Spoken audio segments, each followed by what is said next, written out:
Perhaps we need some outside universal threat to make us recognize this common bound. I occasionally think how quickly our differences worldwide would vanish if we were facing an alien threat from outside this world.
Good evening and welcome to Spaced Out Radio tonight. My name is Dave Scott. We are so glad to have you on here as Matt Vaughn joins us from Turkey, all the way in Turkey.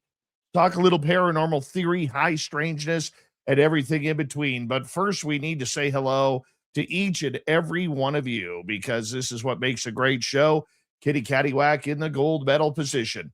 Race fan with a silver. Necessary dialogue with a bronze medal tonight. Let us say hello to all of you again. Kira, how are you, beautiful Kira? Love you, my dear. Hope you're doing well. As we say hello to Mel WD-40, lubing us up for tonight's show, because you can't talk paranormal unless you're all lubed up and nice and smooth. Thank you, Mel. Don't forget to give yourself a little shot as well. Robert Lamoth and Road Flare, how you guys doing tonight as we continue on with our roll call? Andrew, how you doing, Trucker Andrew? Thanks for coming on in. And who is next on our list? It's Race Fan, and then it's Missouri Man, and then, hold on, I'm getting a call here. And then it is Gear Jammer. How you doing? Mama Catherine, mwah, there she is. I love you, Mama Catherine. Mama Catherine will be signing autographs after the show. Line up to the left of the studio, if you don't mind, to the left of the studio. Let's scroll on down and say hello to Werewolf, Area 51, and Thunderhead. Fapster, how you doing tonight? Nice to see you as we scroll on down to say hello to Kurt M. And who is next on our list? It's Paramarv, everybody. Paramarv will be signing autographs after the show as well.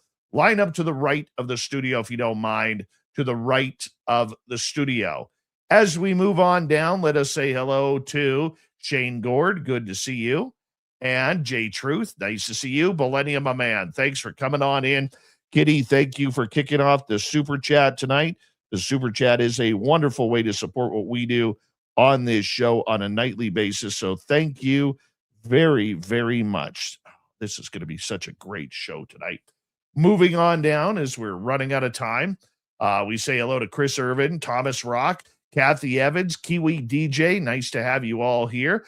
Doug Shelby is here. The Doug Shelby has arrived, which means we can officially start this show. And Lisa Smith, nice to see you. Hi, Luscious Jewels. Let's get the radio side going. Hello and welcome to the radio and podcast side of Spaced Out Radio tonight. My name is Dave Scott. We are preparing for Matt Vaughn, talking about paranormal, supernatural, high strangeness in theory. It's going to be a great show tonight, so sit back, relax, and we'll get it going here momentarily. We are in roll call on our YouTube side. Saying hello to Skip to Malou. Good morning to you over in Denmark. Mark Wolf, how are you? Integrationing, nice to see you. And Pam Harris, thank you for coming on in. And who is next on our list? Al Gray over on Twitch. So excited about tonight's show. 400 unscripted supersets on the leg press machine in 12 minutes. Good job, buddy. Canna Chef Chris, how are you? Vincent, nice to see you. And who else do we have here? We're running out of time. Feed Me Seymour. East Coast Turnaround on X. Jessica S. Borwick, how you doing? Throw those horns up, everybody. Let's rock.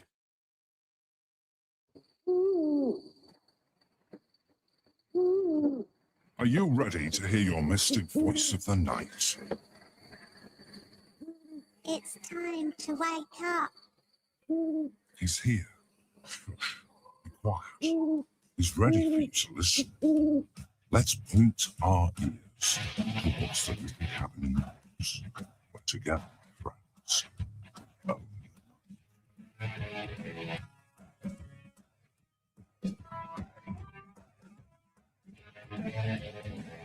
It's time for Spaced Out Radio with Dave Scott. From the mountains of central British Columbia to you listening around the world, this, my friends, is Spaced Out Radio. I am your host, Dave Scott, sitting in the captain's chair of SOR headquarters. We welcome you to tonight's show on our terrestrial affiliates around North America, digitally on every major podcast network. Our website, spacedoutradio.com. We have a plethora of features for you. Rock out Bumblefoot, read the news wire, check out our swag as well. You can follow us on X at Spaced Out Radio, Instagram at Spaced Out Radio Show, and on Patreon in the Space Travelers Club. Tonight's show is brought to you by Caribou Con. You only have till July 31st to get your VIP tickets for Caribou Con September 18th through 20th. Right here in the heart of British Columbia. Get your tickets at cariboucon.com. We're going to take a look at the theory of the paranormal high strangeness. Author, researcher Matt Vaughn joins us from Turkey, where he is going to break it all down for us. Then in hour number 3, Swamp Dweller will join us with another spooky story. We'll follow that up with Grant Baker coming in for a hot to trot UFO report. Time to get this thing going, as Matt Vaughn has been a practicing psychotherapist for the past 15 years, working with clients from over 30 countries in his private practice. And he also works in notable mental health and addiction treatment centers in the United States. He received his MA in psychology from the University of West Georgia, which started on orders of Abraham Maslow, a founding father of the Humanistic Psychology. Matt has been researching the paranormal for 35 years. His elementary school librarian tried to intervene with his parents when they discovered he was researching the Satanic Panic of the 1980s. Oh my. He is also an avid outdoorsman, working to create sacred space on his land in Western North Carolina and in Turkey.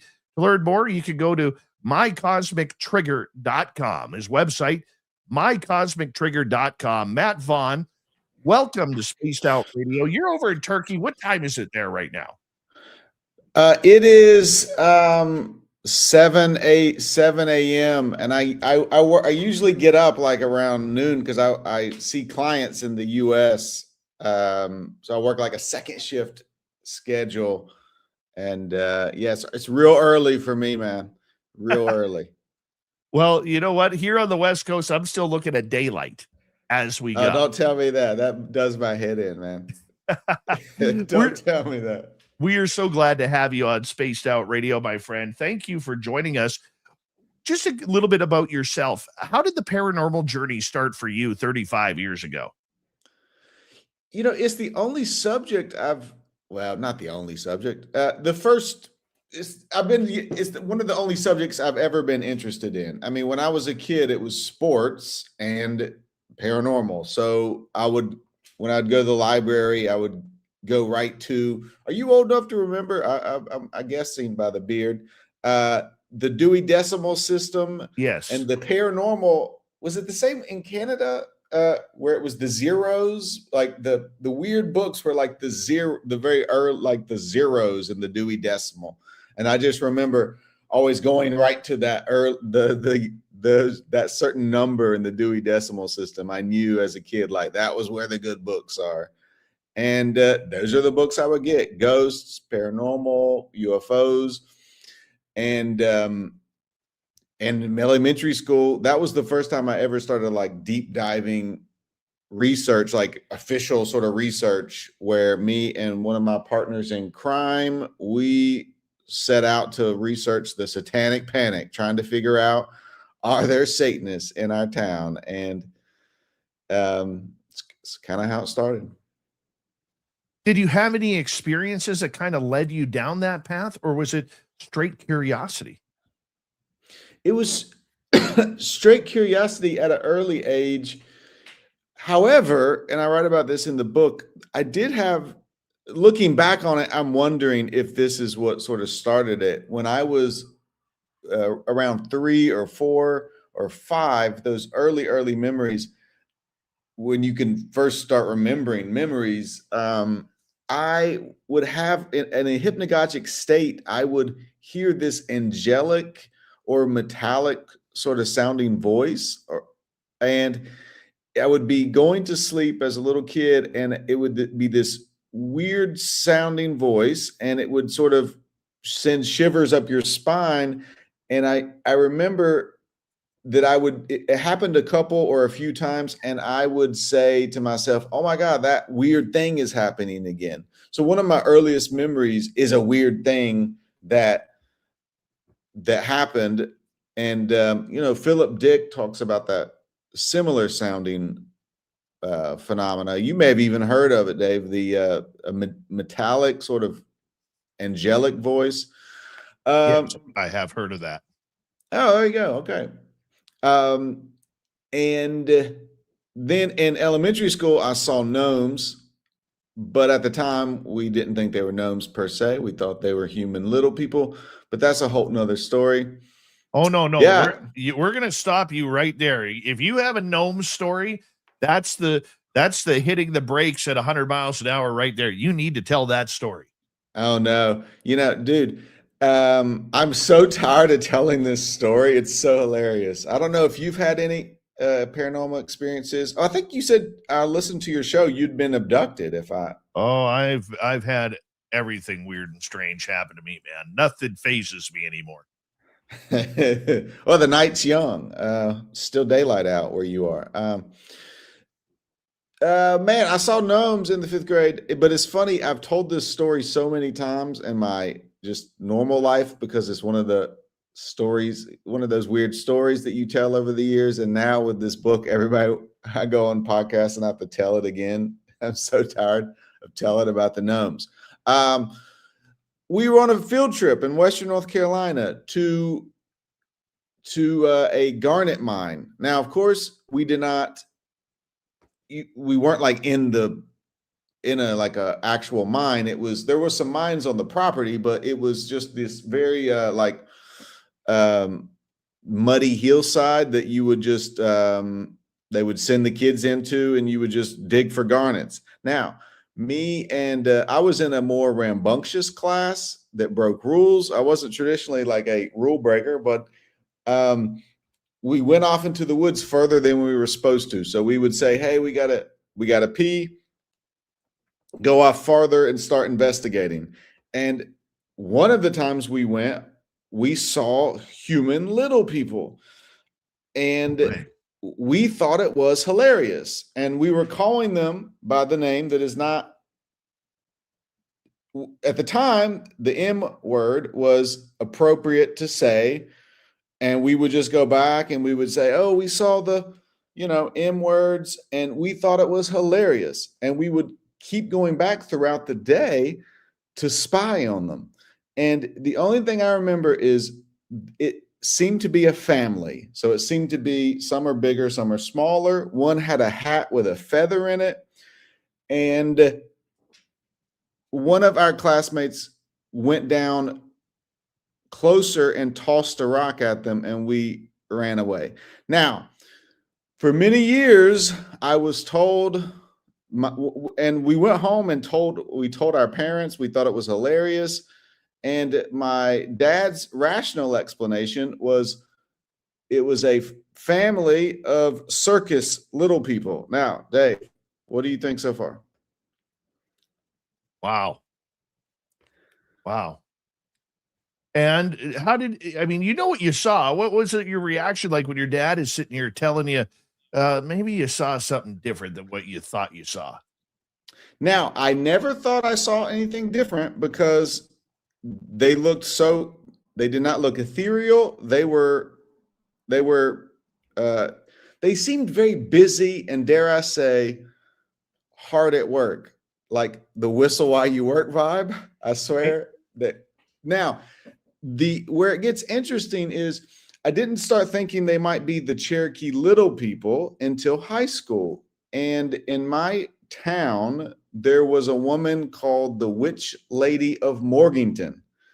The Witch Lady of Morganton, and I talk about her in my book. It's a fascinating story. If anybody interested into the paranormal, there's a fairly good documentary online called about the Witch Lady of Morganton. She was the last person in the United States to be prosecuted for witchcraft laws. So she's known in the community, and in the 70s, she rose to fame because she was prosecuted for predicting a woman's death. Now, we rented one of her homemade videos at the local video rental store. It was a self-produced documentary that the Witch Lady of Morganton put on. And we got it because it was a funny lark to get the video. It wasn't like we were trying to learn about the Witch Lady's theories and stuff, but we watched it. She was topless in the opening scene, so we kept watching. She used to be a go-go dancer, the Witch Lady of Morganton. And she was topless. We kept watching, but later in the video, she presented the theory of, she said, there is the Cherokee Little People, the Cherokee have a theory of little people that live in the woods. So she started talking about it. And my friend paused the tape and he goes, "Oh my God, the field trip." Because it was a funny story we told for years. I mean, it was just one of the stories we told. Can you remember that time we saw them in the woods? Now, later when I met my now wife in grad school many years ago, in like around 2001, when we were home from school, and obviously when I first met my wife, I told her about this story because this is one of the interesting stories I have in life. Hey, I saw these mysterious little people in the woods. Told her about it, and she's from Turkey, and she had heard legends in her country as well. So we got to start researching this. This is like 2001. And we went home to visit my parents, and we were like, let's go to the Garnet Mine. So we got out the phone book, and we got out the phone book to find the address, called the lady, and she said they didn't let anybody on the property anymore because of insurance reasons. And I asked, this sounds like a crazy question, but have you ever seen any little people on your property? And she said, well, now that you mention it, yes, I have. When the kids were smaller, when they were small kids, we were looking for a place to swim on the creek after a big rain, and we came across little people swimming in the creek. And I said, what did they look like? She said, they looked old and they had long beards. And I said, did you say anything about them? She said, no. We got scared and we got out of there. So that happened. And then recently, now there may or may not have been a paranormal experience with that area and a psychedelic substance and channeling Bigfoot, but that's too hot. We have to do with the Patreon subscribers to tell that story. Well, you know what? We have a lot of paranormal stories here. I used to have an avid fear of gnomes. What? No Yeah, way. man. I totally had a fear of gnomes. They just kind of weirded me out. And that goes back to childhood where I remember my aunt she had a trailer in like a campground by Harrison Hot Springs here in British Columbia, which is a big tourism area. And we'd ride around on our bikes around the campsite, and there'd be all these gnomes all over the place. People set up with the ceramic gnomes and everything. They just always weirded me out. And then one day, cryptid author David Weatherly gets a hold of me, and he's like, Dave, you and I have to have a little serious discussion about these gnomes. And I'm like, I just don't like them. Like, they creep me out. And he's like, you need to stop that attitude because they are little vengeful sons of guns. You know, that if you wrong them, they will play bad tricks on you. They're tricksters. And he goes, I don't want to see anything happen. I'm like, well, what could happen? He goes, well, it could be anything from you losing your keys to them cutting your brakes cords on your car. And I'm like, oh, man. So I kind of made one with the gnomes. I have gnomes in my studio now. Oh, yeah. See? And yeah, but for a long time, they just weirded me out, man. Well, there's bad gnomes and there's good gnomes. So maybe you had some encounter on some level with these the bad gnomes. So the bad gnomes would be the goblins. So the goblins are run by King Gob, which is a gnome. So the goblins are a gnome sect. I don't know. That's just the research indicates. I've only seen gnomes at a distance and then talked to one through somebody channeled a gnome in front of me. They're cool. But I was always wondering if they were mad that we threw a rock at them. I didn't throw a rock at them. It was the most rule-breaking kid in the class. It would be interesting to see how your friend is doing who threw the rock.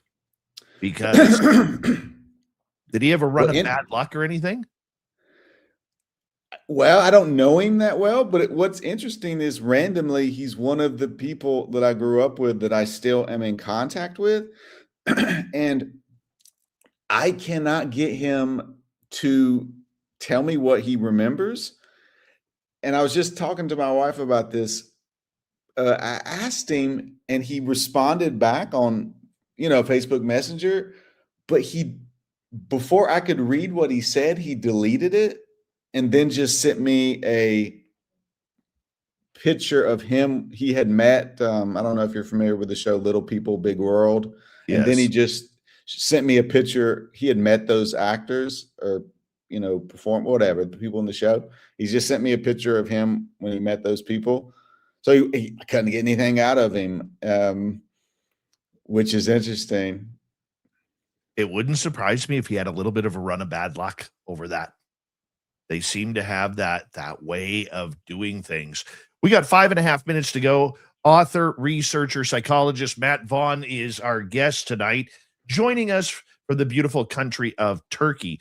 Now, you have really studied legends, folklore, and a little bit of everything of the human mind into the high strangeness. A lot of people will look at a psychologist and they'll say, well, what are you delving into this for? Shouldn't you be worried about mental health and all the weird or hard stuff people are going through life rather than the paranormal? Why study this? Just out of fun, curiosity? Well, who says that? You've been talking to my mom? That's what my mom might say, Dave. Let me,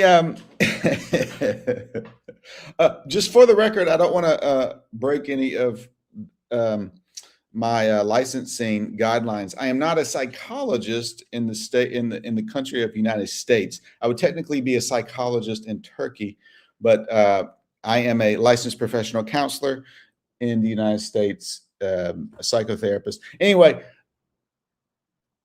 well, I suppose I should, Dave. I don't know, but that's not what the reality is. That's not what I am doing. I have been torn, and I'm a reluctant psychotherapist.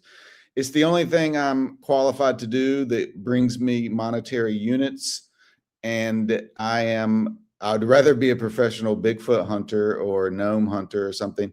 But are you hiring? You know what I'm saying? Like, are you independently wealthy? Can you give me some money so I can quit my job? I understand that all too well. I mean, God, I have one spot out here that we call Flight 21, and the area just celebrated its 61st anniversary of a plane crash here in Canada. Hold on one second. We got the old emergency broadcast alert. They send these Amber Alerts, and there's Amber Alert north of me by about 800 or about 800 kilometers. So I don't think that I'll be able to find them in my studio. Hopefully this kid gets found. But Getting back to that, we have this place called Flight 21 around here where in 1965 a plane crashed, killing 52 people. It's still known as Canada's largest unsolved mass murder. And there was a bomb on board that plane coming out of Vancouver going towards the Whitehorse, Yukon area. And the Royal Canadian Mounted Police still have it as an open case. They have 4 suspects. They're all deceased, but they've never been able to solve the case of what happened. Long story short, that area is very, in the middle of the forest, is very paranormally active. And in that area, we have had a lot of close encounters with Bigfoot, UFOs, aliens, ghosts, a little bit of everything there. So I understand where you're going with this, where if I could do this full time, do my show next morning, wake up, go investigate for 6-7 hours and try and see what's going on, I'll tell you, I would do it. If that lottery ticket ever hit, I know what I'm doing with the rest of my life officially. I really do. For sure, for sure. I mean, I was attracted to psychotherapy by the work of, excuse me, Carl Jung. So there is a very substantial history of psychotherapists into the highly strange, from Carl Jung to Wilhelm Reich.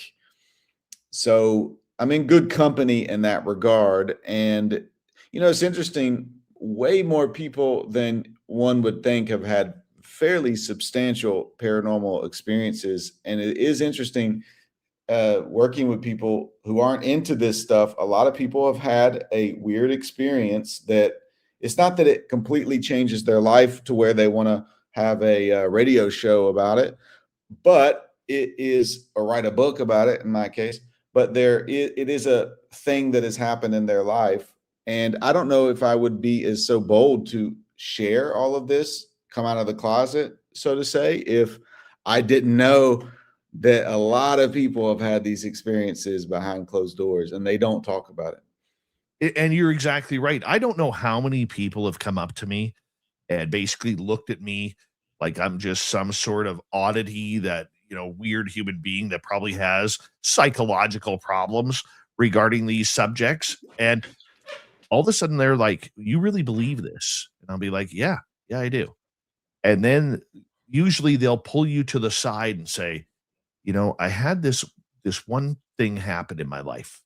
I can't explain it. I don't think it was paranormal. I don't think it was cryptid or anything like that, but I just cannot figure it out. And then you tell them, "Oh man, you got aliens, or you had a Sasquatch sighting, or, you dealt with a doppelganger," or whatever it may be. And I think people, in their mind, they try and justify what they saw by putting down others who believe, because they don't want the attention on themselves. And I think that happens a lot more than what we think. Matt, I'm going to get you to answer that and a whole lot more in the second half hour of Spaced Out Radio. We're about to go to break here. Matt Vaughn is our guest tonight on the show. I'm loving him so far. High Strangeness in Theory and Practice. His website, mycosmictrigger.com. Make sure you go check him out on Instagram as well for Matt Vaughn art. Let's check it on out. His book on Amazon, My Cosmic Trigger.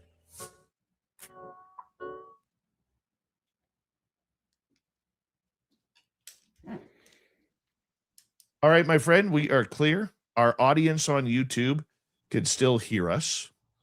Okay. So, yeah. Do you want me to answer that question, or are we gonna? We'll wait. We got 5 minutes. We'll wait because our radio audience cannot hear us. Gotcha. So I don't want them to miss out on anything.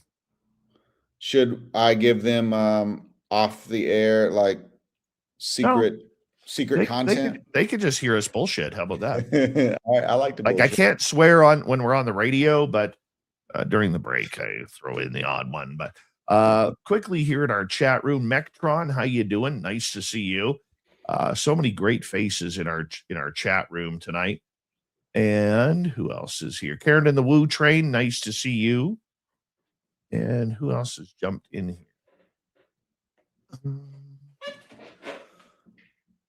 Let's Can I grab some water? Real Yeah, quick? go right ahead, my friend. Go right ahead. I'll take you out of the room here. There we go. Matthew Goodka, how are you? Focus, nice to see you.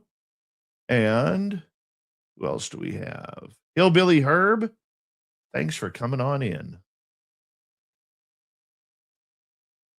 Super Crazy, nice to see you.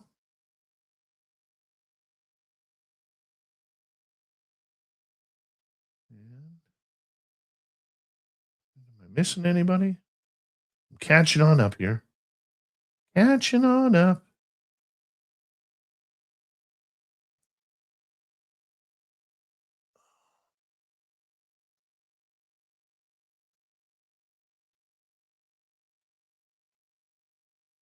All right.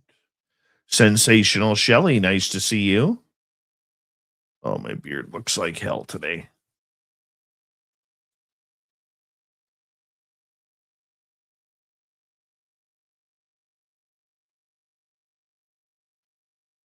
I think we're almost caught up here. Erica Watson, nice to see you.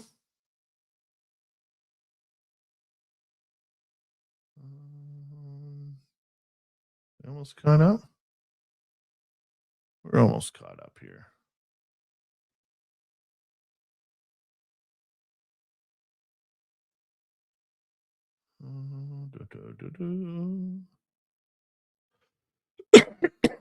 I don't know how this cough all of a sudden started for me. All of a sudden, my throat is scratchy. Started literally about 3 minutes before showtime. Isn't that just a wonder? Resist, how are you tonight?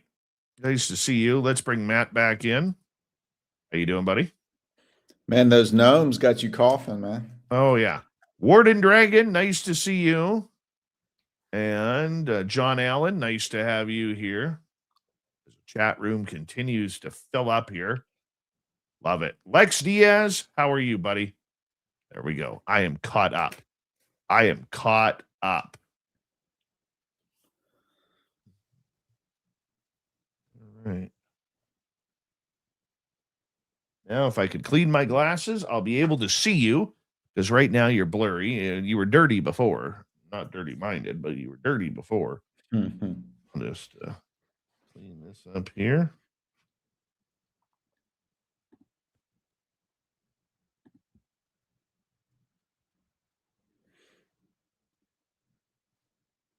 I think we got about, what's that number there? Holy cow, I can't even see that anymore. I think about a minute and a half.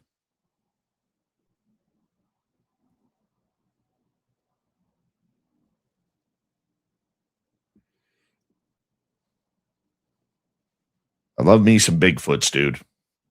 Love me some Bigfoots. Bigfoot is my favorite cryptid. Yeah, I got a lot of stuff on psychic Bigfoot if you want to. Oh, we could go down that road. Oh, yeah. Oh, yeah. Mm-hmm. I'm dealing with a situation now that could be completely psychic Bigfoot or completely natural. Oh, wow. Yeah. Very cool.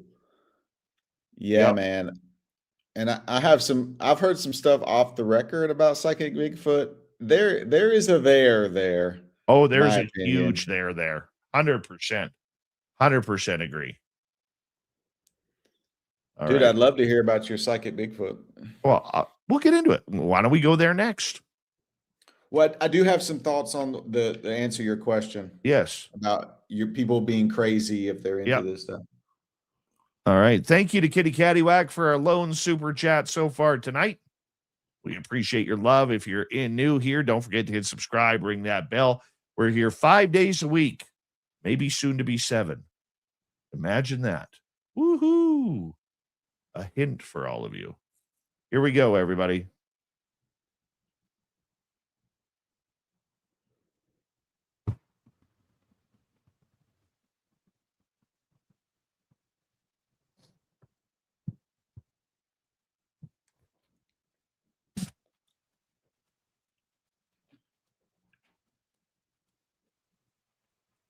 This is hour number 2. No, hour number 1, section 2, because there's 2.5 hours to each show. My name is Dave Scott. This is Spaced Out Radio, and apparently I don't know how to tell time tonight. But that's okay. When you're having fun, does time really matter? No, it doesn't. Before we bring in our guest, Matt Vaughn, author, researcher of My Cosmic Trigger, which can be found on Amazon, want to remind all of you that if you miss portions of this show or others, check out our free archives on YouTube or any major podcast network.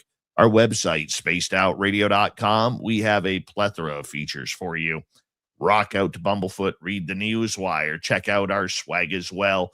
Follow us on X at Spaced Out Radio, Instagram at Spaced Out Radio Show, and on Patreon in the Space Travelers Club.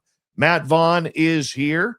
He's a psychologist in Turkey and an author of really, really high strangeness. Got a book on Amazon right now called My Cosmic Trigger, High Strangeness in Theory and Practice. And right before the break, Matt, I'd asked you about, people, they'll make fun.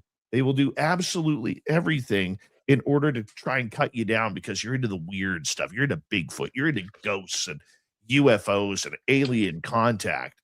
But they always come back and say, I had this one experience, my friend.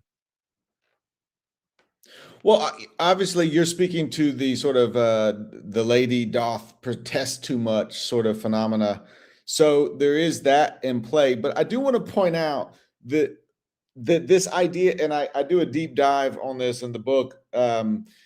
So when you're called crazy, that person's not, Dave, he's just crazy. Okay, that's a slur. It doesn't mean anything clinically. That's not a diagnosis. Someone is crazy. It's just a slur. It doesn't mean anything. What they mean to say is that person is psychotic. Now, here's the thing. There's a lot of confusion about when someone is psychotic and hearing things and seeing things. If you can do a radio show every weekday for months on end, you're not psychotic. If you can write speaking of Dave, if you can write a 400-page book with 2,000 references, you're not psychotic. That's my book. People who are psychotic are not able to function. And being a psychotherapist, I know what crazy is and isn't. I know what it looks like. So somebody who is psychotic is not functioning. It's sad. They smell. They can't take care of themselves. It is in no way, it's very evident that this person is not well. Now, I lost my train of thought. Am I making sense, Dave? I think you are. I totally think you are. I mean, people, and that's the big worry of people when they have an experience that they hold on to. And this is far from seeing dots in the sky. When they have a close encounter with a ghost or a cryptid creature or anything that is not of the normal, they're afraid to talk because they don't want that stigma attached to them. Yeah, and it's so interesting, sort of the normies who are not into this sort of stuff. I've talked to them about that very fact, and they have this weird mistaken belief that people like attention about this stuff.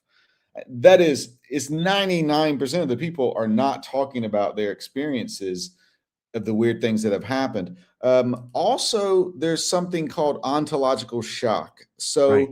Here's the thing. As a psychotherapist, I'm in a really good position to speak on this subject. For one, when I see a researcher or a writer or an author, I can decide, I know if they're crazy or not, so to say.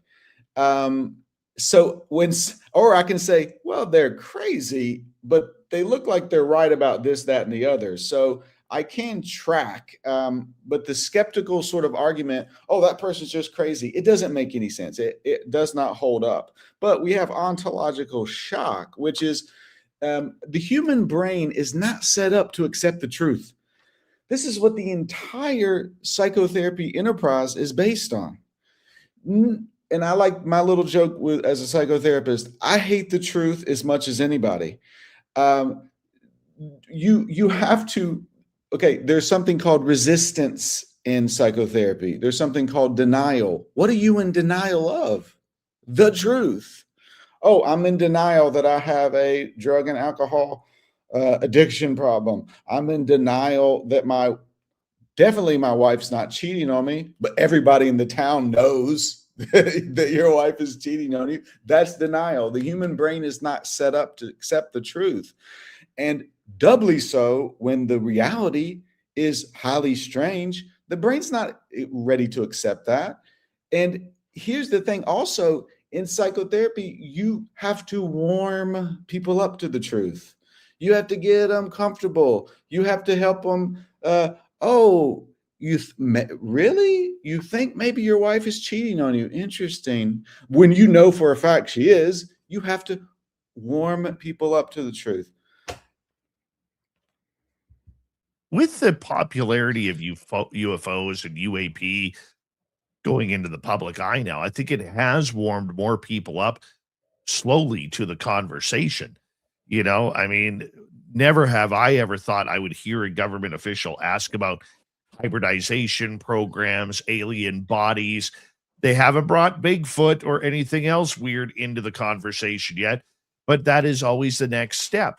I mean, are we getting more comfortable with the conversation?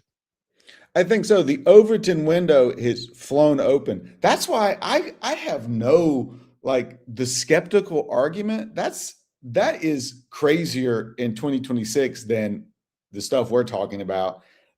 I don't want to alarm the skeptics. Like, y'all need to just say your prayers and go to bed early, because the Overton window is gone. Just, I mean, it's blown wide open. I mean, literally, hybrid programs are being talked about. Essentially, we've had disclosure. Essentially, in the U.S., I believe we've had one tier of disclosure. I mean, if you've watched that new documentary, God help me, what's it called? The latest Major one. disclosure. Yeah, you had Secretary of State Rubio. That's like the third highest government official in the US, like, admitting. Now, also, they're also in the same documentary talking about deep underground bases and ancient civilizations under the sea. So here's the thing. I am such a big proponent of a slow disclosure process because of just what I laid out with psychotherapy. You don't hit people with the ultimate truth in the first session. And you see that with especially people with very intense sexual trauma. You might think on the first day, you go, hey, everybody, I used to work with groups of young women who had a lot of sexual trauma. You don't go in the first day, all right, everybody, tell your sexual trauma. No, you have to give people the skills and the tools to be able to deal with it when they process it. So I am totally fine with a slow roll disclosure, because also I think some of the people out there in our community who are like, oh, we need the truth, the whole truth. I don't think they really know how bizarre things are. And I don't think I'm ready for the truth. But I guess we're going to have to be here soon. Here's one of the things. I live in a hunting community, outdoor community, okay? And one of the big things that I've heard from many people around here who have been in the outdoors for a long time, whether it's for hunting, whether it's for camping or ATV, logging industry is big where I am. A lot of them will say, I've been in the forest for 40 years. I've never seen a Bigfoot. I've never seen anything strange. That's why I don't believe it exists. And if it does exist, it sure as hell ain't around here. And yet other people like myself have been in the forest here. I've only been up here 11 years and really been searching for the last 7 or 8 here. And I've been able to find it. I've been able to track down. Is it because I know what I'm looking for, or is it because it's something else? I think it's both. I think it's both. If these skeptical people, I can give them an address in North Georgia and they can see the most miraculous Bigfoot structure that I've ever seen. They can email me. I'll give them the address. I won't, but you get the point. The other thing is, people say, oh, well, if Bigfoot is real, why wouldn't I have seen him? Like, dude, how important do you think you are? This mythical creature. Why does it want to be? Why does it want to be? Why does it want to prove itself to Randy in British Columbia? No offense, Randy in British Columbia. Like, that's so ridiculous. I mean, the skeptical arguments, if we sort of do a close reading of them, they make no sense. The skeptics have no leg to stand on. And it's so hilarious when you see these little skeptical arguments like, well, if UFOs are real, why wouldn't they have landed on the White House lawn? Oh, really? Word? I never thought of that. Oh my God, I've studied this my whole life, but I've never thought of that question. Come on, dummies. This is way more bizarre, and there's way more going on than that. And that's such a simplistic elementary school sort of level. I'm sorry, Randy in British Columbia, that Bigfoot has not come to you, and you're not proven it's real. But I don't think that the phenomena itself does not want to be discovered. And also, as I point out in the book, the high strangeness phenomena is meant to be elusive. People think it must prove itself to me. No, it's the opposite. You have to prove yourself to it. It is I believe the high strangeness phenomena is a pedagogical device. It is separating the wheat from the chaff, so to speak. Many are called, few answer, and Randy ain't answering out there in British Columbia. Do you know Randy who's a Bigfoot skeptic by any chance? Oh, I'm sure Randy is out there. Damn it, Randy. Shame on you for being a skeptic. But I want to get to a couple of points because I thought you brought up some very fair points. I'll give one comment first. The comment is, good buddy of mine, Mark, been a hunting guide, been a animal tracker, literally since he was in single digits. He was going out in the field, going hunting with family. It was big hunting and outdoors, big part of his family. Did not believe in Sasquatch whatsoever. And I will never forget the snickering and the blustering laughter of myself when I took him to see a Sasquatch print in 2017. And he knelt down by that print for about 15, 20 minutes. And all he could say was, I can't believe what I'm looking at. What is this? And I'd be like, you know what it is. And he'd be like, I know. He goes, I can't believe this. And he kept on repeating it. Like there's that ontological shock you were talking about. Yeah, I say this stuff is so weird, you can't believe it. I think there's a certain level, yeah, we can believe there's UFOs. We can believe there's, oh my God, Bigfoot. But can we believe that there's ancient underground civilizations that are currently in our oceans right now and are interacting with our civilization in a covert manner?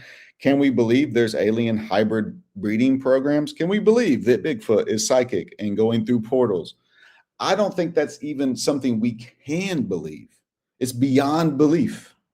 How do we believe that? That's the question of our age. How do we as a society, as a culture, as a people, believe the reality? Well, I think it's because we've become so used to that a round peg doesn't fit in a square hole, so we don't try it anymore. We think we've found everything. I mean, even looking at scientists regarding the UFO phenomena, there are scientists out there who are refusing to even acknowledge that it's a possibility that Oumuamua or I3 Atlas was a potential, or 3I Atlas, pardon me, was a potential UFO. And even Avi Loeb from Harvard, who is saying, look, I'm not saying it is. I believe it is something celestial that is naturally made within the cosmos, but we can't rule it out. And he got raked over the coals for saying that. Yeah, I mean, I talk about that phenomena in my book as well. And one of the things I say in my book is I encourage people into these subjects to don't worry about convincing skeptics. Let's worry about convincing ourselves. Let's worry about convincing yourself on an individual level, because that's where I think that's the most important thing. I don't think it's not evidence. People think if there's evidence, the skeptics will believe. No, they won't. That's not how it works. That's not how it's worked in the history of ideas, which I go through in the book. You may have heard the story of the guy who invented hand washing for medical reasons, and he ended up in a mental health hospital because he went crazy because no one believed him, and he was ranting about invisible things on people's hands, and they're like, "Yeah, right, dude, come on." No one believes things. That's not how ideas spread. I'm old enough where I was told by everybody that the internet was a fad. Now, what's interesting is we no longer remember that the internet was a fad. I was a crazy person for saying the internet will change the world as it was changing the world. And when it changed the world and became ubiquitous, all of the skeptics who said the internet was a fad forgot that they thought it was a fad. And I'm seeing that now in real time with UFO disclosure. So growing up, I was obviously into all this stuff, and I was the crazy one in the family. So it was a big deal when the government all but admitted there's UFOs. And I go to my family and I'm like, I told you so. And my mom says, "Oh, I always knew there were UFOs." So Oh, wow. what you're going to find is people, Randy in British Columbia is going to be like, "Yeah, I mean, I always knew there was Bigfoot Right. out there. Of course, I always Right. knew." So people are not good at accepting the truth, and Yes. people are not good at admitting when they were wrong. Back 100%. to our story, our imaginary client is like, "Well, I always knew my wife was cheating on me." So I don't care. I don't care what scientists say. I mean, I just want to be real clear. No offense to any scientists out there. I have no concern if you believe me or not. Like, best of luck, go with God. But you factor nothing into my life. I like one person in our chat room here. Leave Randy alone. That is awesome. Comment of the night in our chat room right now. So thank you for that. And I want to bring up the phenomena here. Matt Vaughn is our guest tonight on Spaced Out Radio, My Cosmic Trigger, his book, which can be found on Amazon right now. Make sure you go add it to your collection. I agree 100% with what you're saying about the phenomena. The phenomena shows who they feel will show itself to who they feel is ready for it. Some people get a kick in the butt, like I did. Other people, it will be a natural progression. Some people won't get it at all. And my Flight 21 area is a perfect area for that, where people will go up there because, hey, let's go see the plane crash, or hey, let's go pay respects. But they have no clue of what is happening all around that.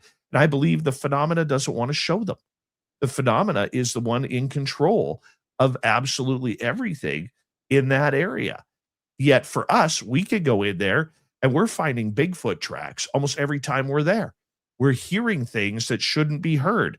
We're hearing, just a couple weeks ago, we were hearing a bunch of ravens cawing away. But in the background of the ravens, you could hear something completely different. And it sounded like high-pitched samurai chatter that was mocking the raven sound or copying the raven sound. So that way it was camouflaged behind the ravens.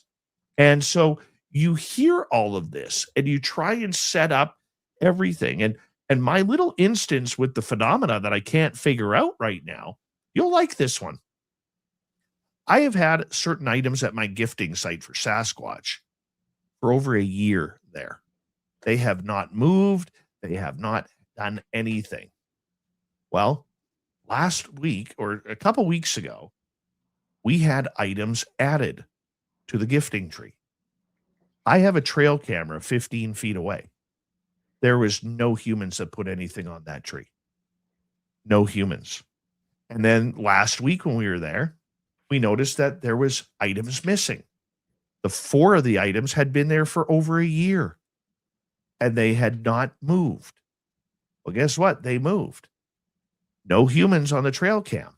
However, here's where it gets strange. I got a video of a squirrel taking all 4 objects in one day. A squirrel took a Oh, whistle. He took a whistle. He showed the whistle to the camera. no, come on. He took a quarter, showed the quarter to the camera.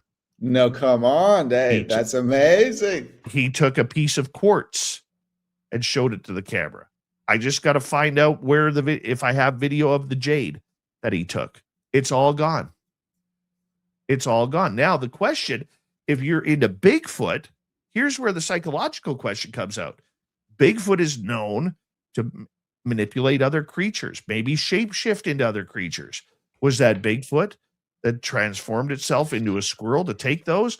Or was it a squirrel getting a little randy, getting ready for some breeding in a couple of months and a long winter and wanted to make his house a little bit more shabby chic with a whistle and a couple of gorgeous rocks and a quarter that shines? Maybe to impress the ladies a little bit, right? What do you think? I don't know enough. I didn't know squirrels were picking up whistles. First of all, I didn't know we had a world where this is a possibility. I got to watch my whistles. You know what I'm saying? I think it's high strangeness, man. I really do. And the more you get into the Bigfoot phenomena, there's definitely a there. And the Bigfoot people, I don't know if you ever had a mainstream Bigfoot researcher on, but they do not like this sort of talk. I'm not sure if you're aware of that. Oh yeah. Oh yeah. I'm I, very aware of it. I'm very I aware. was on a Bigfoot. I was interviewed for a Bigfoot podcast. I don't think he's gonna air it. Nice guy, but mainstream Bigfoot guy, really concerned about it being accepted scientifically. The Bigfoot people really want to be like a primatologist or something. Which my thing is, if you want to be a primatologist, just study gorillas. You know what I'm saying? Like, you can do that. Like, go for it. Like, I don't know what to tell you. Why are you picking a mysterious creature in the woods of North America? Just study monkeys, okay? But Well, there's a very easy answer that I have for people like that. It's not scientific to eliminate evidence that people have. and they do that. It's so funny. the They time. do that All the time. hardcore. And they tell me we do that so we will be accepted scientifically. Yeah. Like, what? That's not how science works. Also, this guy, wonderful guy, great guy. But he was like, really, I was just giving my theory. Yeah, I think Bigfoot is psychic. That's why I think when I hear your story, it's like, could be a shapeshifter, could be manipulated the squirrel. The Bigfoot guy is like, well, where's your proof? Extraordinary claims require extraordinary proof. And I'm trying to explain to him, I'm not trying to prove this to anybody. Now, I'm trying to talk to people like you, man, about this phenomena, which that's what I'm about. Like, why am I trying to prove anything? I don't get that. Let's continue this conversation because I love this conversation. Matt Vaughn is our guest. He's a psychologist in the country of Turkey, has a great book on Amazon right now called My Cosmic Trigger: High Strangeness in Theory and Practice. You can get it right there. If you want to try to take the reality of humanity and the reality of the woo and blend it together, this is the book you need to get for your library. We'll be back with hour 2 of Spaced Out Radio next. This is Spaced Out Radio with host Dave Scott.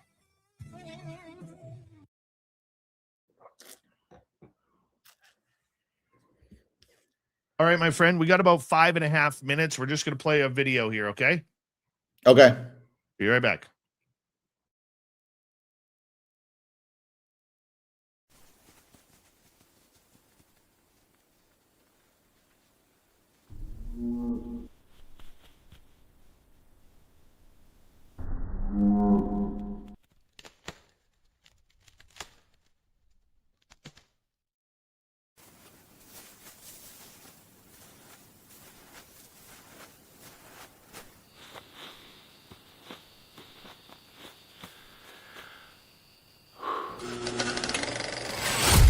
merch is Bigfoot approved. We have t-shirts, we have mugs, we have hoodies, we have socks, we have hats, we have stickers, and so much more. Whatever you're looking for, we have you covered. Why just be a fan of the paranormal when you can buy Spaced Out Radio merch and look the part? Our merch ain't ugly, folks. Check out the Spaced Out Radio store. Find the link in the description below.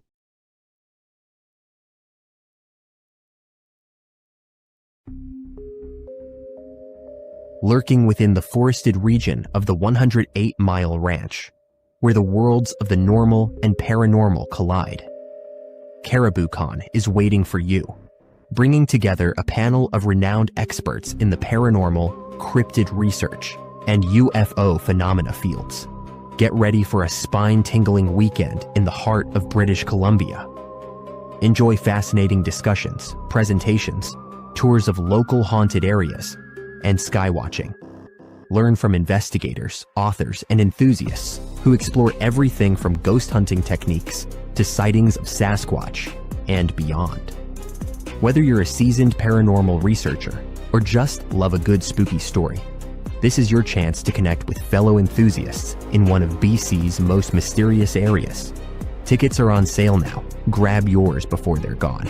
Visit cariboucon.com for details, tickets, and updates.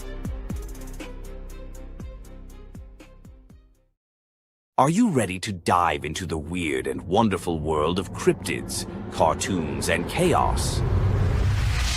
Meet Dirty Filth, Spaced Out Radio's resident cartoonist and master of the mysterious.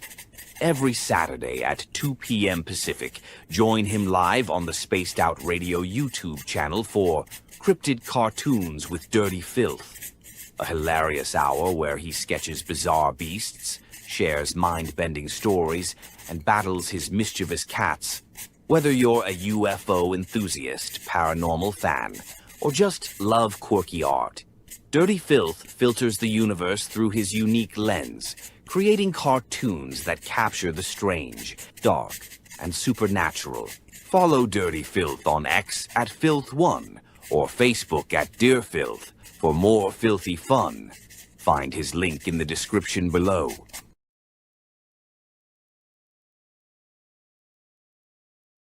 Spaced Out Radio wants to hear from you. We love our community, and your voice truly matters. Drop a comment after every show and let us know what you thought. Agree with our guests? Tell us why. Disagree? We want to hear that too. We read every single comment.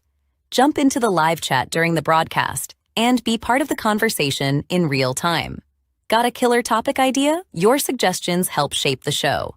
And if you want to take it even further, join our Patreon for bonus content and direct feedback opportunities with Dave and the team. This is your show as much as it is ours.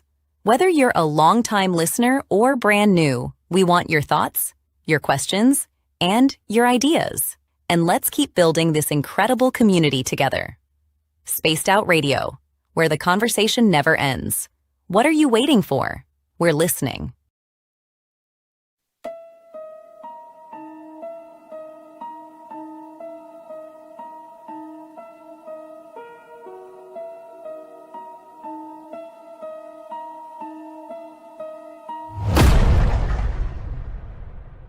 With 5 explorable Gold Rush-era buildings said to be home to spirits of a time forgotten. The 108-mile heritage site in the heart of BC's Caribou region offers a unique opportunity for thrill seekers and history buffs. For an evening of historical fun, step into our guided ghost tours, where spine-chilling stories of Gold Rush legends and unexplained encounters come alive. For those craving even more, inquire with us about conducting a hands-on paranormal investigation of your own. And if you're truly brave, book our haunted sleepovers.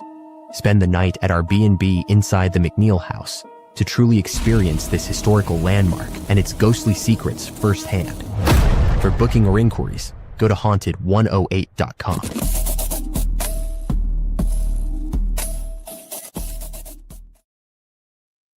All right, we have Matt back. I am Dave, and we're having a lot of fun with all of you. If you haven't already, hit subscribe, ring that bell. We are here 5 days a week, soon to be 7. Mr. Cowley, how you doing? Nice to see you. Jump in here that I haven't seen. Not yet. Not yet. Just Mr. Cowley. Good job. Thank you to our lone super chatter, Kitty Cattywhack, tonight. We really appreciate your love and support. And we're going to be coming back in less than 10 seconds. So sit back, relax, get your autograph from Mama Catherine. Here we go.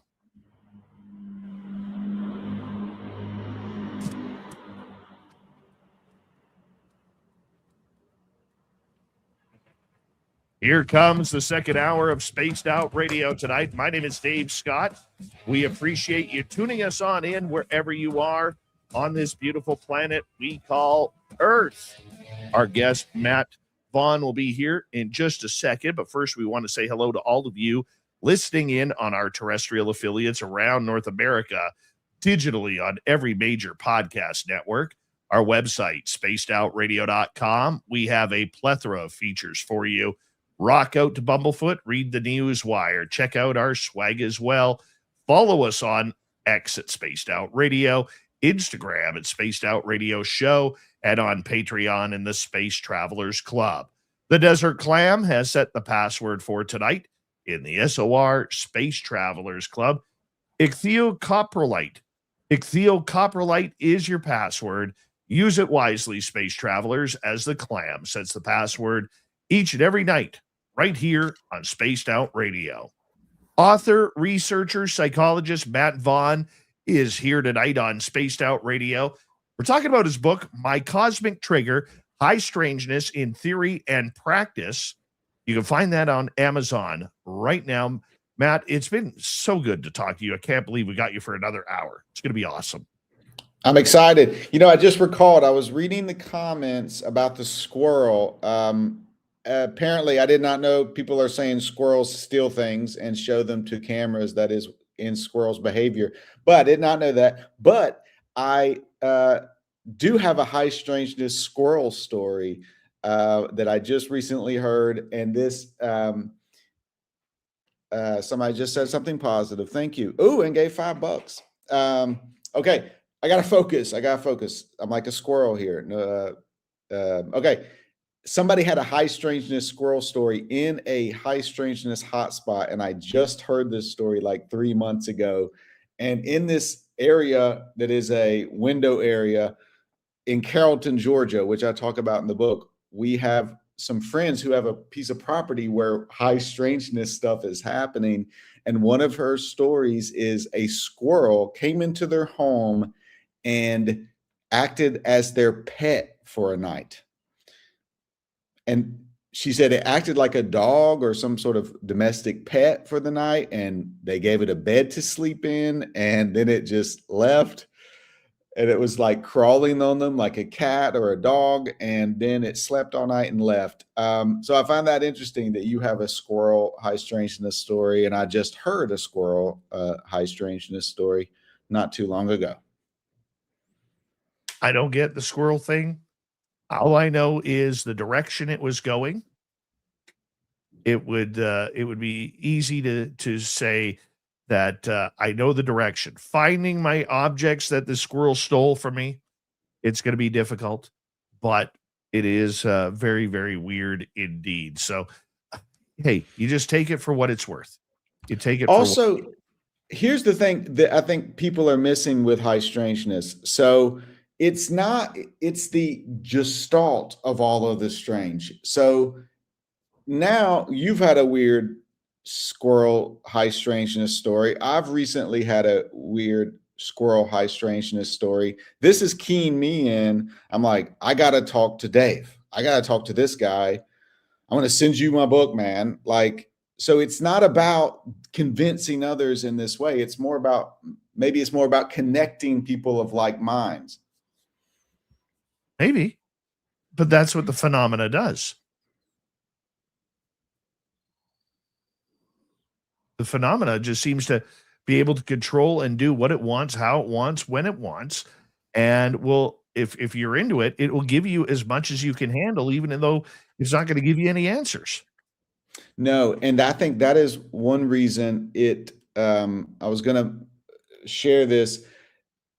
So I was saying how just because you've had a weird experience does not mean you are crazy, which is not a clinical term. That's a slur, but let's continue to use it. However, you can have high strangeness experiences happen and you become crazy. And I talk about that in my book. And in volume 2 of this series, I'll go into it more because it is so common in this field of study. I'm sure you've met people who have mental health issues who are into this stuff.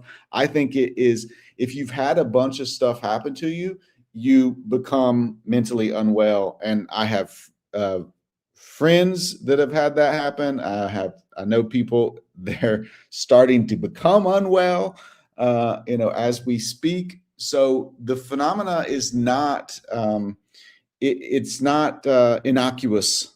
It's actually dangerous. How do you guard against that though? Because the one thing that happens to a lot of people when they have an experience, whether it's let's say they see an alien in their room or shadow people or what have you, and they become consumed of it, whether it's through fear, whether it's through curiosity, there's a number of different avenues that could go there. And I remember talking to a ET contactee named Karita Seibels on this show a number of years ago. And her story has always stuck with me because it happened near my hometown, where one night she was observing, she went outside for a cigarette, observed a black triangle. And she called her boyfriend outside at the time. And she's like, hey, check this out. And he went back inside. She goes, I'll be back in after I finish my cigarette. 4 hours later, she walks in the door, even though to her it was in moments. And since then, she has become, and I don't know if it's still happening to her because she's kind of gone silent on it, but she has been, from that moment, taken quite often. Her children started getting taken. Her grandchildren started getting taken. And she has lost jobs. She's had to move because she can't afford rent. She's had a lot of different things happen to her because of this incident. And, I look at somebody like her who has had trauma because of this.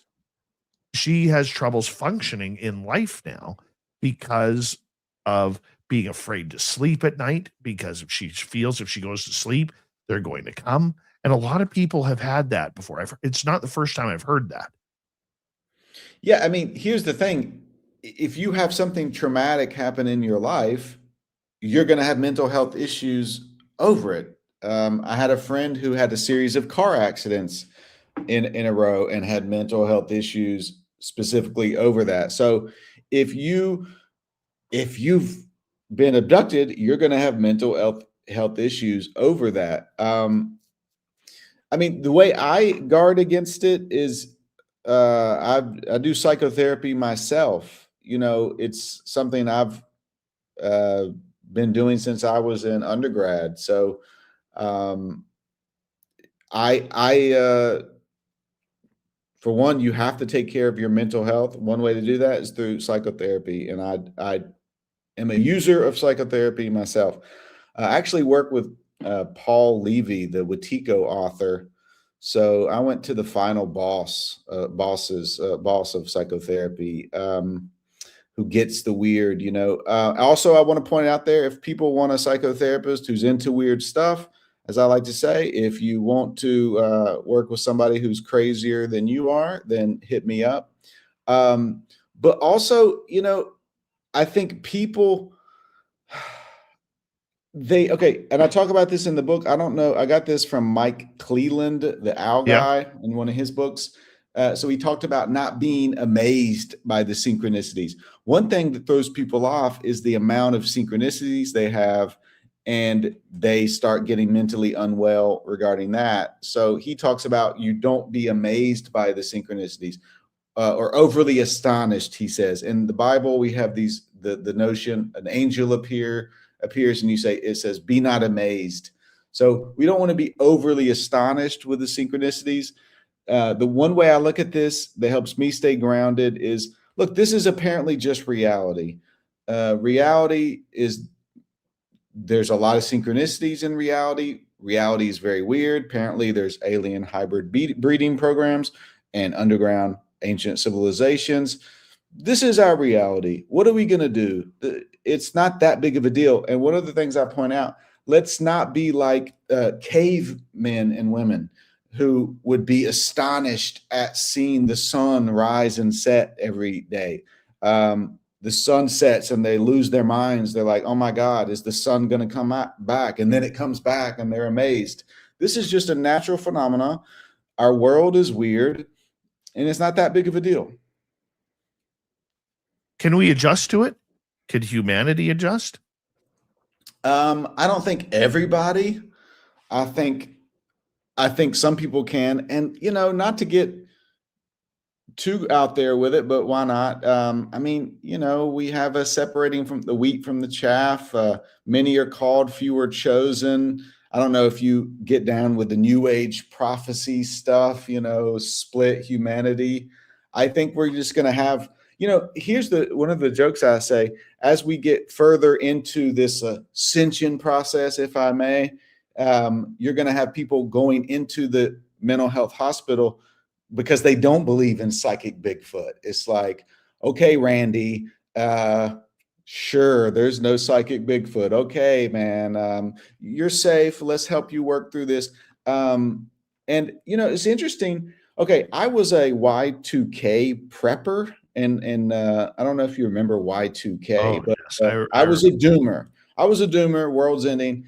Really out there with the fall of Western civilization. And now I'm hopeful about human society and where we're going as a civilization. And now I'm crazy. Now it's mainstream to think everything is collapsing. And it's crazy to think everything is going to be okay. It's hard to believe, Matt, that we're even having this discussion in real time, considering that this is becoming a focus on what's happening in our world right now. Should the public be concerned about this? Because many of the public, I hear it on this show almost all the time when we talk UFOs. People are ready. We're ready for the contact. We are ready for aliens to be here. Just tell us the truth. Show us the goods. I personally think that is wrong. I don't think people are ready. There's too much going on. And I remember asking Lou Elizondo this question, and I've used this example frequently on this show because I do think it's important. And that comment was, I asked him, were you guys, when in the UFO world, looking at the way people treated people during the pandemic? Now, I don't like getting into whether or not people believe in the pandemic or not. That's for a different discussion for a different show. But I'm focused on the people here, because people did not treat each other very well during that time. And, whether it was stealing milk from people's shopping carts, going to the mall that we were going to run out of toilet paper, which was the dumbest thing I've ever heard. Okay. That, people going to the store, buying $2,000-$3,000, emptying their savings to buy meat and canned goods because we were going to run out of food. And the panic was high. And I remember Elizondo saying it was a good test for us, and the public failed. We failed them. And for the pandemic, I thought that this was something that was a good litmus test, because there are very few things on this planet that are going to affect every single person on this planet. Alien contact will. And if we failed during the pandemic, what are we going to do when aliens arrive officially? That's the $64,000 question. So let me explore another approach. It's very possible what you say. Let me explore another scenario. I'm not so sure anyone's going to believe it. So, okay, in America, we've had soft disclosure. Essentially, the Trump administration has admitted there is some sort of, there is a there. Crickets. No one cares. if Trump goes on TV and says, you know what, does his thing, and it's like, there are definitely UFOs, underground bases. So half the country would believe it. Half the country would say it's a psyop because it comes from Trump. So, all right, that's only 50%. Then, okay, let's say Harris wins in 2028. She discloses it. Well, same thing. Half the country will not believe it. Half the country will believe it. What is this obsession with people believing? No one's going to believe anything. Once again, the internet was a fad until it was everywhere and you couldn't deny it. And then everybody said, oh, I always knew the internet would take off.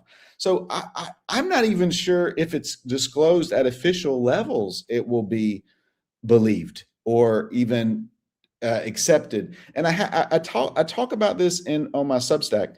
Well, let me ask, am I able to talk about cannabis in any regards? I do not advocate. Sure, we can talk hippie lettuce for sure. Okay, so in the U.S., and they're closing down this loophole in November, there was the hemp bill, where there was various forms of cannabis you could use. But there was something called THCA. And it is essentially just regular cannabis, but when you light it on fire to smoke it, it converts into THC. So it's essentially a de facto legalization. Okay, now, full disclosure, I have consumed this substance since I was in high school, but now I only consume it in jurisdictions where it is legal, you understand. But I've told people, hey, THCA is the real thing. There's legalization. You can just go buy it in the store. And they say, no, that's not the real stuff, Matt. And I'm like, I'm only sure about a few things in life, and that is the same thing. No. So my point being, we had cannabis legalization in the US. No one believed it. You could not convince people. I convinced 2 people, I swore on my reputation that it is the same thing, and they had to try to prove me wrong, and they eventually used it, and they said, oh, THCA, you're right, okay. So we had cannabis legalization that when I was growing up, I was under the impression if it is ever legal, there'll be dancing in the streets, banners, Grateful Dead being played from the rafters. And what happened was no one believed it. It became legal and no one believed it. So I'm not so sure we're going to have mass panic. The human mind has a remarkable ability to just pretend things are normal and just deny things. Matt Vaughn is our guest tonight on Spaced Out Radio. We have 5 minutes to go before we have to go to break at the bottom of the hour. When you look at all of these subjects, I think UFOs are going to be, the closest to any sort of disclosure. Paranormal had its run in the 2010s through early 2020. Cryptids they've always seemed to be the distant number 2 in any conversation that we have with this. When we look at all these subjects, what do you see happening? Which one do you see being the one that's proven first? I don't know if it's going to happen like that, proven. I would say, I don't think it's going to be in those black and white terms. I think one of the first things is psychic Bigfoot. I think psychic Bigfoot is my little pet theory here, hot off the press. I think psychic Bigfoot is an intermediary to prepare our consciousness for full contact. It is in between alien species. That's my theory, that this cat and mouse game between us and Bigfoot is to prepare our consciousness for first contact. So I don't think we're going to have a mainstream acceptance. I think what we'll have is like me and Dave are talking like, oh yeah, I have a Bigfoot friend. And I'm like, oh yeah, I have a Bigfoot friend too. Like, come camp out here. You can meet mine. And then I'll fly up there and meet yours. And we're interacting with these creatures openly. Already some people are, allegedly. And contact will spread that way. But I don't think we're ever going to have it like top down, even if a president says there's this, that, or the other.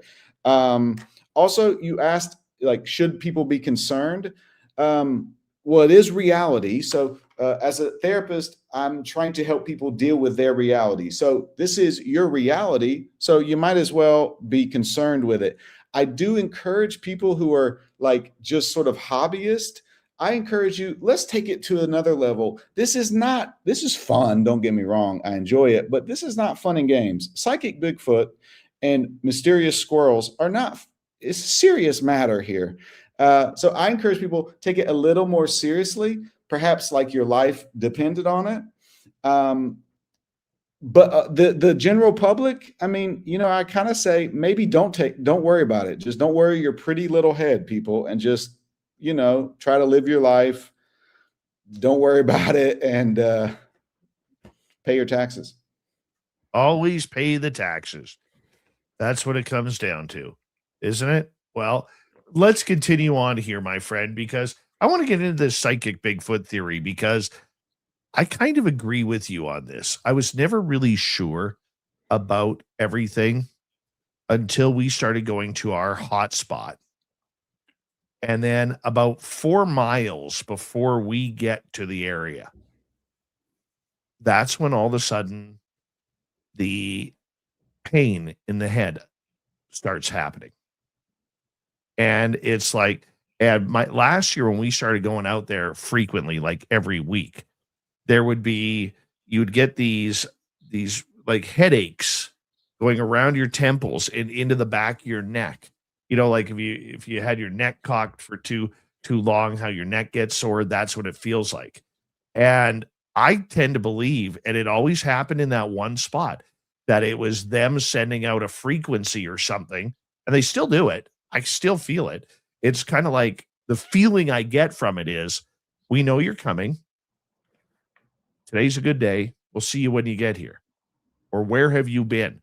Or hurry up and get here. Or whatever it may be. We do get those feelings out there. And I don't know if it's some sort of infrasound or if it's telepathy or some sort of psychic kinetic energy, but it happens. And I agree with you on that. Yeah, I mean, man, there's a there. That's a very interesting. It sounds like you have a high strangeness window area that you're researching, which is, half of what my book's about. You would love this area. You would absolutely love this area. It is crazy. Well, I don't know. See, here's the interesting thing, man. I am not much of a field researcher. You know, I so in my book I talk about have you heard of the Skinwalker Ranch of the South yet? Oh Trey yeah, Hudson? I know Brandon Fugel or the Skinwalker Ranch of the South. Yeah, Trey Hudson. Yeah, I know Trey. Okay.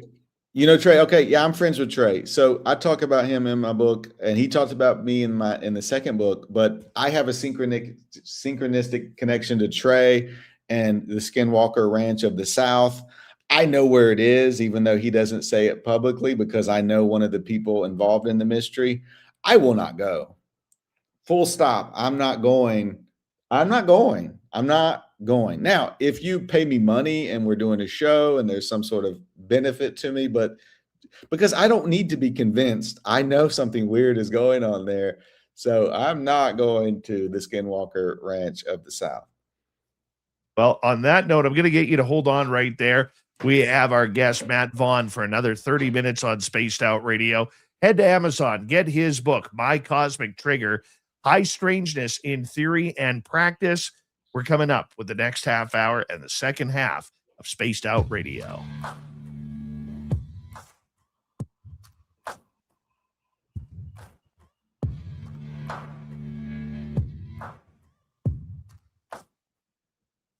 You're listening to Spaced Out Radio with your host, Dave Scott.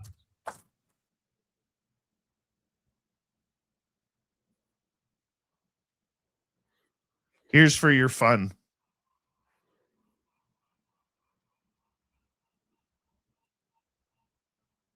Squirrel is up here.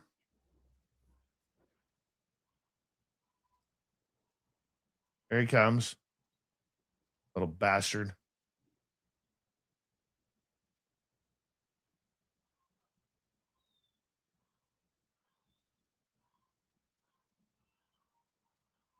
1 second here.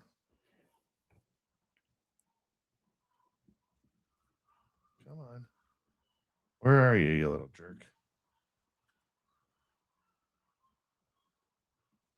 He's right at the gifting site right here.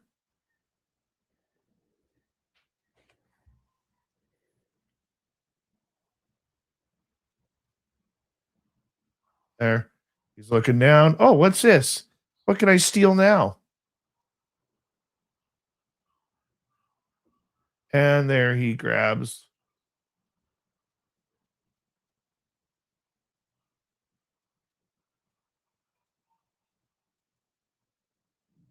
He's trying to chew on the quartz. Or is that the quarter? So here he comes to the camera. Okay. There he comes right there with the quartz. Oh man, that's weird. Yeah. And then he's like, okay, I'm out of here. Yeah. So there's that one. Perfect framing, center frame. And then there's this one. This is him with the whistle. Hold on. Where'd you go? Right there. There he goes with the whistle. Saw that, right? So here he is. You'll see the orange of the whistle in his mouth.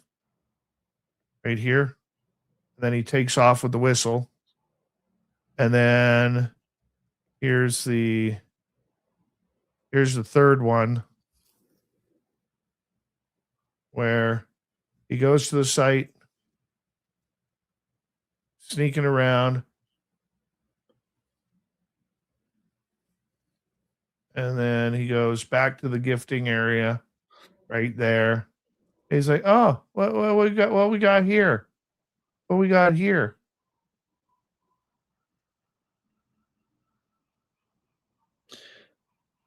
Dave, but Watch. before I forget, he's going to jump right there. There's the quarter. I mean, listen, I did not know squirrels pick up stuff and then bring them in center frame like that. And that's interesting. I just learned a high strangeness squirrel story. Somebody was saying maybe they're like Bigfoot pets. I mean, maybe they have domesticated them. That's what I think. I think there's something more to it. Right? I really do think there's something more to it. And you could go on 1 second here. You can go on spacedoutradio.com/shop right now. And you can get yourself a squirrel t-shirt right there. Nice. Yeah, you can go right there, get your squirrel t-shirt. You can see it sitting on a bunch of jade and quartz with the whistle around his neck. Don't think of him as cute. This guy's an asshole. Okay? You can go get him right now. Son of a gun. I hate that thing. That's hilarious. That's good. That's good high strangeness stuff right there. Yeah. Now, what I am curious about, now that we have the direction where he's going, I'm curious if he's taking it to one of the other Sasquatch areas. Because we have a number of areas. So that's what I'm trying to figure out. Who jumped in here? Saw somebody jump in here. Flat 6, how you doing, buddy? And we got 30 seconds. Thank you to Kitty Times2, Matthew, and Luscious Jules for tonight's super chats. I will get to a few questions. If you put them in capital letters, I'll try and get to them in this half hour coming up. Andrew B., how you doing? Nice to see you. And 10 seconds, everybody. Now let's have an iced tea while we're here. Here we go.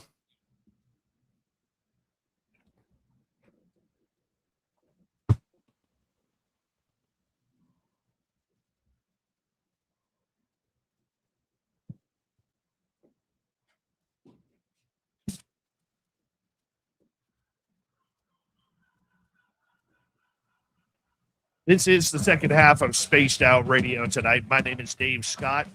Matthew Vaughn is our guest. He's got a great book on Amazon, My Cosmic Trigger, High Strangeness in Theory and Practice. Add it to your library right now, because you can have two different screens. You could listen and get the book at the same time. Matthew, how you doing, my man? Doing good, doing good. If you do buy the book, please give it 5-star review, no matter what you think. As I said, I'm not a fan of the truth. Lie to me. Give me 5 stars, no matter what. Doing great. Yeah, I'm just having a blast, man. We were talking right before the break about psychic Sasquatch. What about other cryptids, dogmen, gnomes, gargoyles? Do you think they're all telepathic as well? Probably to varying degrees, I would imagine. And living over here in Turkey half the time, are you familiar with the jinn? Yes. So, it's really interesting living over here. A lot of people have jinn stories, which they're shapeshifter. They are telepathic. And I have a little theory I can put out there for us to consider. My idea is, what if Bigfoot is just the North American jinn, and perhaps it's taking the shape of a hairy beast because the consciousness of our cultures can accept it better. Over here, it's accepted. It's a shapeshifter. It's sort of nebulous. It's smoke, so maybe they're just taking the more solid form in our neck of the woods, Dave. That's one theory I have. What would be the difference then between what a lot of Bigfooters call infrasound and the telepathy or the psychic ability? Yeah, I've heard they say infrasound. Is that just their euphemism for telepathy? I think it's a combination of a number of things, whether it's telepathy or being able to send some sort of signal into your body or your mind that just kind of gives you the chills or the goosebumps or just that all knowing. You know what I'm saying? Right. Maybe it's a sort of technology. They have a sort of psychic technology they set up around their areas. Yeah, I mean, it looks like they're telepathic somehow. I don't know, but that's what people report. And yeah, I have, it's interesting. Psychic Bigfoot, it wasn't like an area of interest of mine. I just mentioned it in my book because it was a weird high strangeness thing that was in my life and in the research. So, and it ties into the Skinwalker Ranch of the South, which I talk about in the book. And after the book was written, Psychic Bigfoot is the thing that started coming out more. People reached out with stories. People in my group had experiences with it. I had experiences with it. So it made me believe there's a there. And now I'm talking to you. You've had the experiences. Yeah, man, it seems like they're psychic. What can we say? I don't know. I love it. Let's get to a couple of audience questions here for you. Great. Love it. Is there a paranormal topic that you really didn't want to go down that rabbit hole, but you did? Maybe you felt sucked in. How did you feel after? Glad you did, or disappointed, or maybe another feeling? Well, there's none I really don't want to go down per se, because I'm big on just following the research, following the trail. But I mean, you could say some days I wish I never would have gone down it at all. I mean, I put down the paranormal for many years because it destabilized me. So I started this book when I was in college in 1998. The original title was My Cosmic Trigger. My Cosmic Trigger Finger is Broken. It was essentially fan nonfiction of the Robert Anton Wilson book, Cosmic Trigger. And I had experiences like Robert Anton Wilson. I wrote about them, put it on the early internet, and I got destabilized with all this stuff and took it off, tried to not research it. So you can also say the whole high strangeness field is a rabbit hole. At times, I have been disappointed in. I mean, I don't know how you feel, Dave. I mean, you're a successful broadcaster. Maybe you feel different, but some days, I mean, I might be that character in the Matrix that goes back in. This is not all fun and games. So if, some days if I could take the blue pill or the whatever and go back into the Matrix, I would. And, well, that's one way to answer it. But the psychic Bigfoot is the thing I have been, like I just said, I have been pulled into the psychic Bigfoot phenomena. And I don't know if I can say I'm glad that I know Bigfoot is psychic. What's your stance on what the paranormal is then? Because it is all tied together. I think the high strangeness, I think paranormal is it's just normal. I mean, it's just an aspect of reality. It's not really paranormal. It's not different from normal. It's just an aspect of reality the mainstream has yet to say exists. But I think the high strangeness phenomena is a pedagogical device to prepare us for first contact, to prepare us for ascension to this higher state of consciousness where some of human culture is going. Not Randy. Randy ain't going nowhere. Randy doesn't believe anything.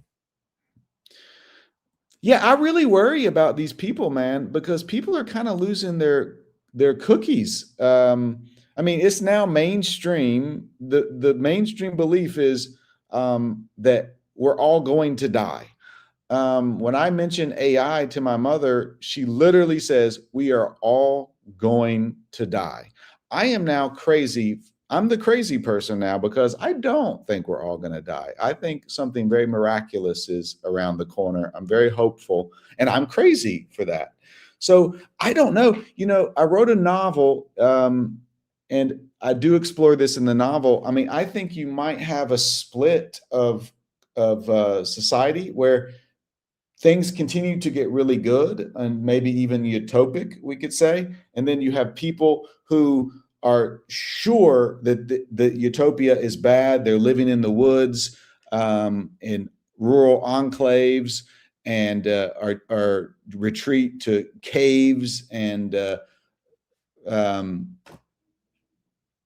so freaked out by AI, they just completely drop out of the grid. I'm sure there's some people now who are hearing that saying, oh, that's a great idea. Did I answer the question? It's early for me. Did I mention that? Good. I think you're doing great. I really do. But it is a feeling that we, when it comes to the paranormal and supernatural, I think there's a lot more questions to it. If I go back 5-6 years, not that long ago, to me, a ghost was a ghost was a ghost. Now I'm not so sure. I'm not sure. Are we maybe intersecting with different dimensions, different timelines? Are there ghosts? Are there spirits? Are we the ghosts to them? Like, I'm just not sure anymore. Yeah, you get a lot. I mean, the deeper you get into this, the weirder it is. I've had a lot of experiences with ghosts, I guess you could say. One of the most powerful paranormal experiences I had was my grandfather came to me in a dream after he passed. So that was interesting. But any other questions? I love taking questions. Absolutely. Let's go. Let's get to Dunzel here. Do gnomes live underground? Okay, I will tell you first of all, full disclosure, I don't know. Okay, maybe I just saw circus performers in the woods. By the way, what's hilarious. So my father just given the explanation when I was in elementary school that I saw circus little people in the woods. I call that when you're into high strangeness, the more rational explanation that they're circus performers in the woods is stranger than the idea that the Cherokee little people are real. There are no circuses in Western North Carolina. There are no squatting family of little people in the woods. It's ridiculous. So I love the tortured explanations of the skeptics that are more strange than the idea that it's just, okay, they're gnomes. I don't know. They're gnomes in Western North Carolina. What can we say? Cherokee little people are real. But the idea is that, yes, some live underground. And there's also a theory that there are different sort of tribes of gnomes, and some are more ethereal and some live in another sort of slip dimension close to Earth, but they live in another dimension. And but some do indeed live underground. And that is the theory. Yes. All right, let's move to another question. Let's go to Jules here. Matt, do you prefer high strangeness in theory or practice? Theory, man. Always theory, because practice is the hard part. It's easier. It's easier when it's all just we're talking, we're having fun, but the practice is the hard part. But I do encourage people to put it more into practice and take it more seriously. And that is what I try to do, because I don't think this stuff is just, we're having fun here.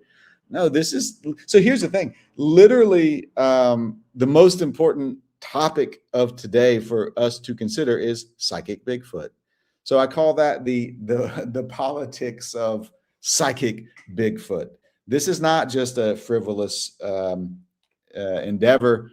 But it's easier and funner. That's not a word, to talk about psychic Bigfoot here on this show. It's interesting. Isn't it funny and interesting and crazy?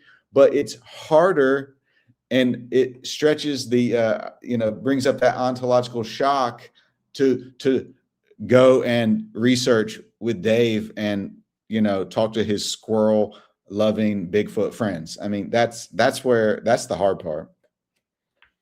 I would agree with that.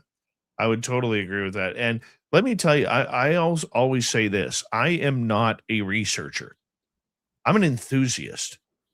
I could care less if I caught something on camera. I just want to see it with my eyes. That's all. I want to try and put myself in a situation to have a really awesome close encounter, which, I mean, it could be dangerous, but it could be absolutely phenomenal.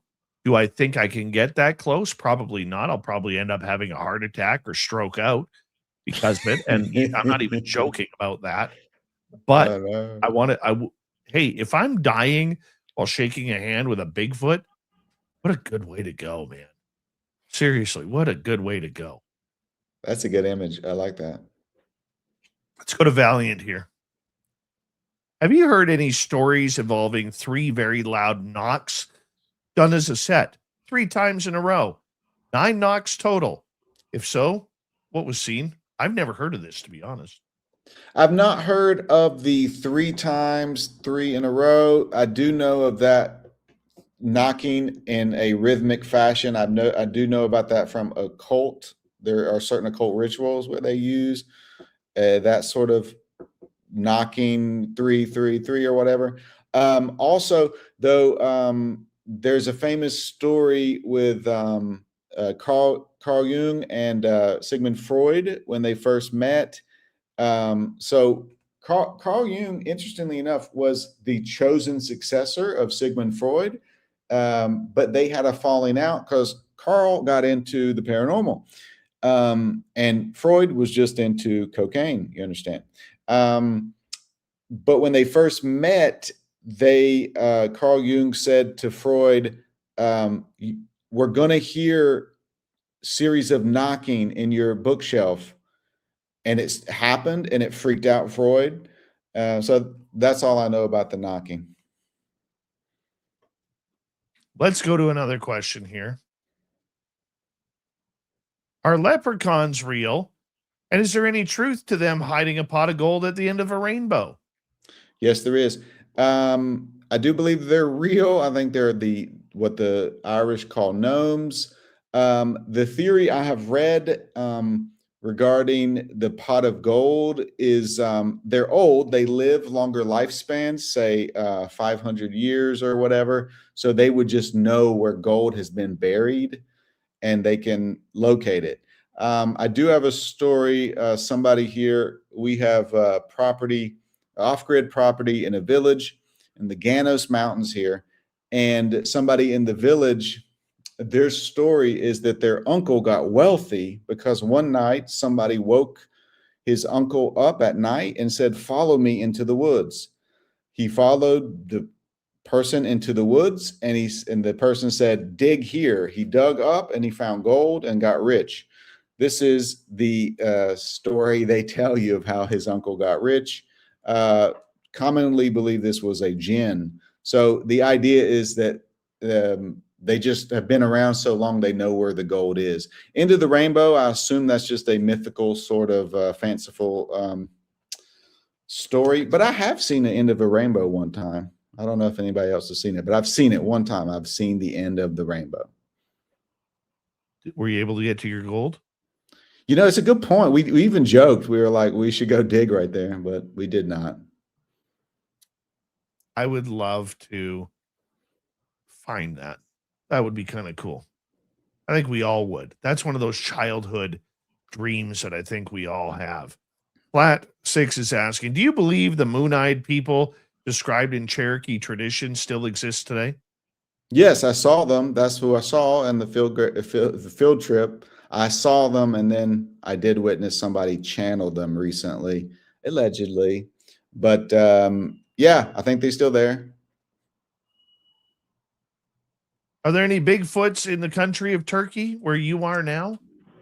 Do not have any. As far as I know, they don't have that legend. They have the jinn. Don't know of any hairy cryptid in the area. There are people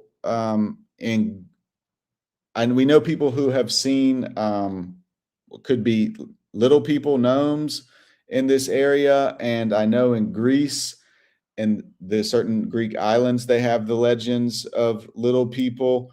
But yeah, I think we are Bigfootless over here. Which paranormal topics that you would like to see come to fruition in mainstream media where the evidence may or would vindicate your research? You know, I hate to be difficult here, but I'm not so sure I even want to be vindicated in the mainstream. You understand? But I feel like I've already been vindicated. And I'm currently on my I Told You So tour. Maybe let's say we could, the existence of Bigfoot would be a good one. But I'm on my I Told You So tour. I was right. Everybody else was wrong. So just more of that would be great. I'm not sure what Ross means by this, but it says telepathy interspecies, which would mean that Bigfoot communicating with humans or dogmen communicating with Bigfoot or dogs communicating with cats, fish communicating with sharks. You know, is it possible?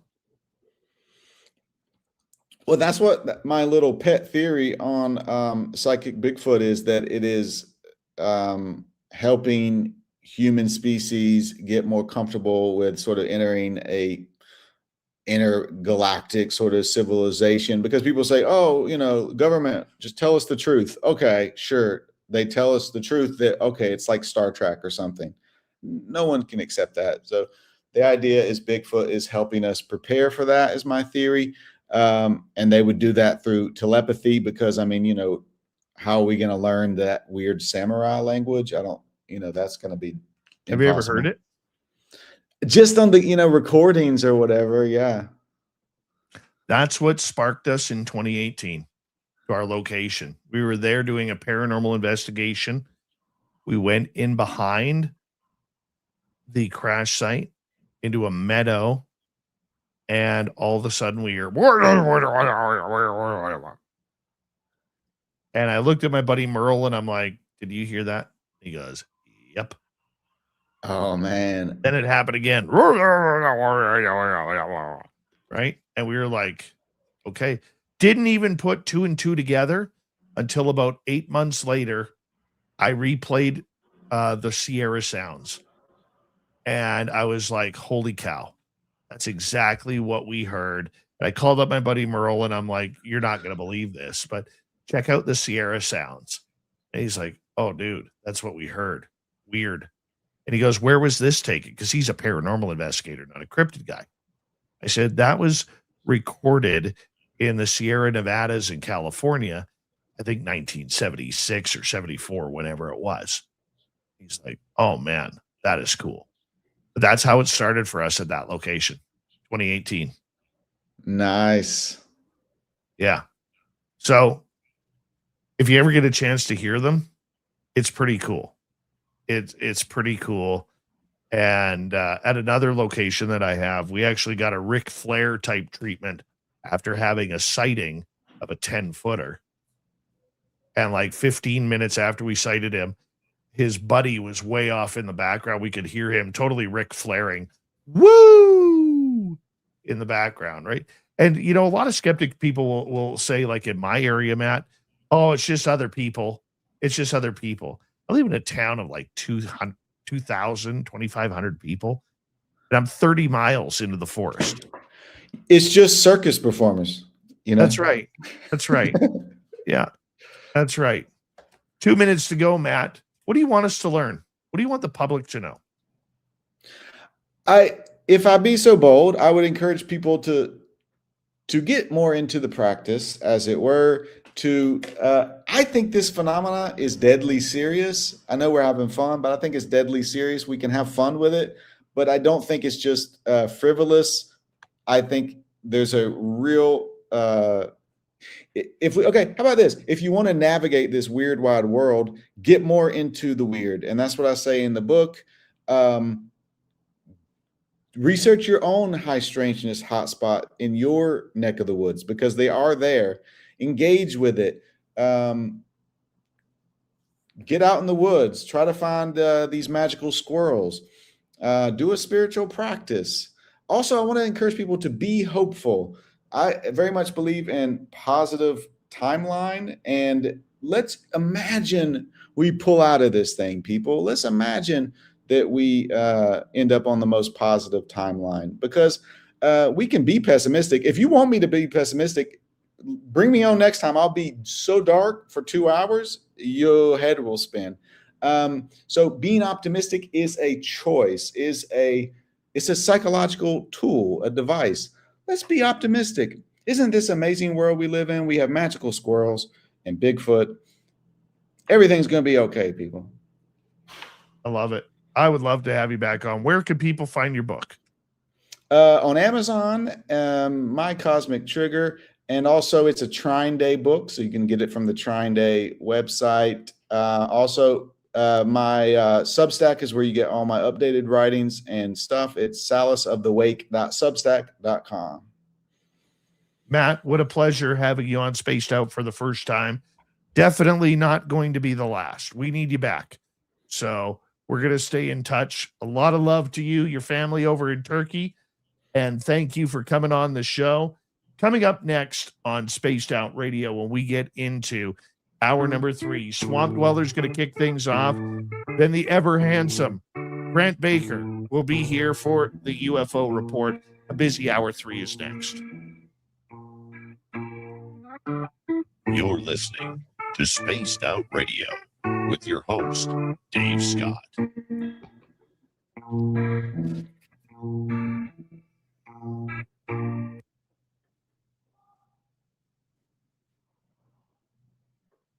You were great, my friend. Thank you. Hey man, I'm glad. I really enjoyed it, man. Sorry about the confusion to start with. That's okay. The best part about it is we can do it again. Yeah, let's do it again. We're actually moving back. My wife just got a job at a university, so we're going to be moving back. Be there more 9 months out of the year. Right. So nice. You can get me with a little whiskey in me. I'm even better. Good. You understand? Let's have some fun. Yeah, dude. I'll send you my book, man. All right. Yeah, I think you're gonna like it. You said Meadow. So Trey Hudson's book is called The Meadow Project. Yeah. So, Yeah. yeah. All right, buddy. I got to run. We'll stay in touch, though. Okay. You got my Okay. email. Yep. Okay. Take care. Thanks, man. Bye. Bye. Stop now! You are under arrest!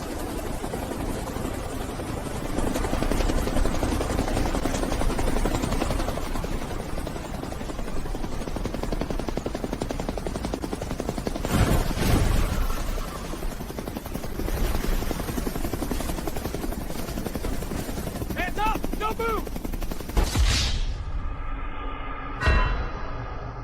Don't get caught without your spaced out radio merchandise. We have t-shirts, mugs, hoodies, socks, hats, stickers, and so much more. Whatever you're looking for, we have you covered. Why just be a fan of the paranormal when you can look the part? We don't have ugly merch, folks. Check out the Spaced Out Radio store. Find the link in the description below.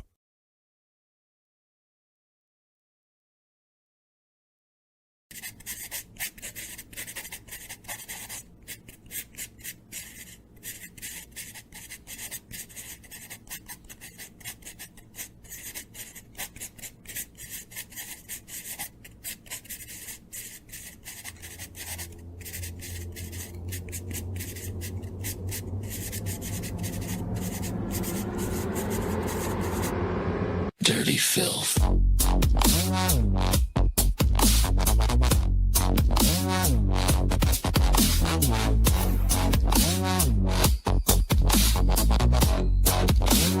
Dirty filth.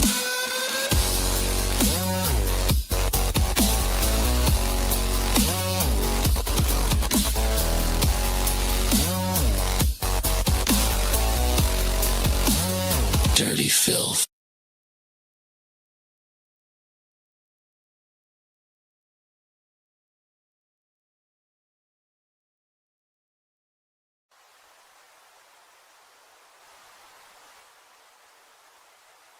Object is heading north 045 degrees. It's definitely not a plane.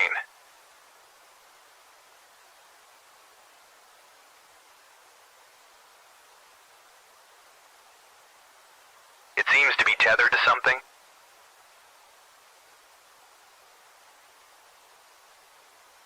Is that a banner, Joe? Caribou Con. Does anyone know what Caribou Con is?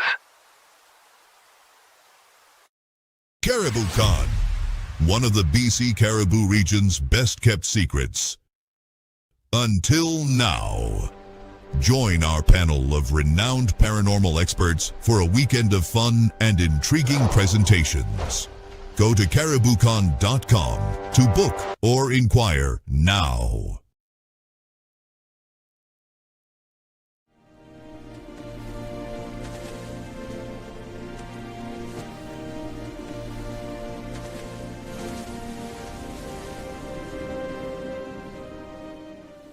Over here. Look at this.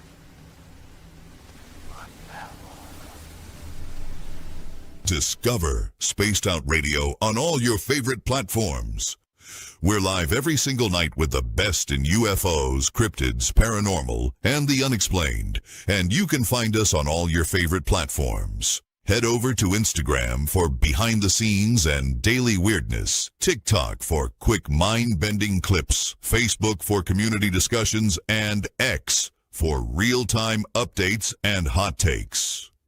Wherever you scroll, Spaced Out Radio is there. So go search Spaced Out Radio on every platform, hit follow, and turn on notifications so you never miss a single episode. The weird is waiting. See you there.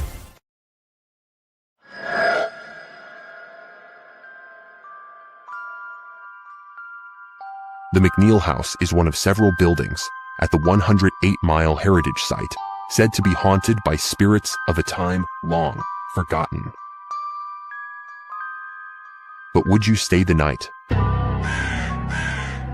Along with guided ghost tours and paranormal investigations, Haunted 108 is offering a chance to spend the entire night inside the historic McNeil House by booking one of our B&B style sleepovers, where you can experience the hauntings firsthand, meet the resident ghost cat, and witness unusual activity. If you dare to turn history into a night you'll never forget, book your spot now at haunted108.com. Spots are limited. Will you be brave enough?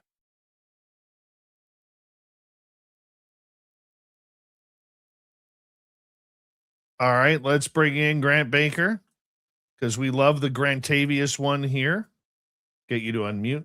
We're coming back in 10 seconds. Thank you, Kitty times 2, Jules, and Matt for the super chats. Here we go, everybody.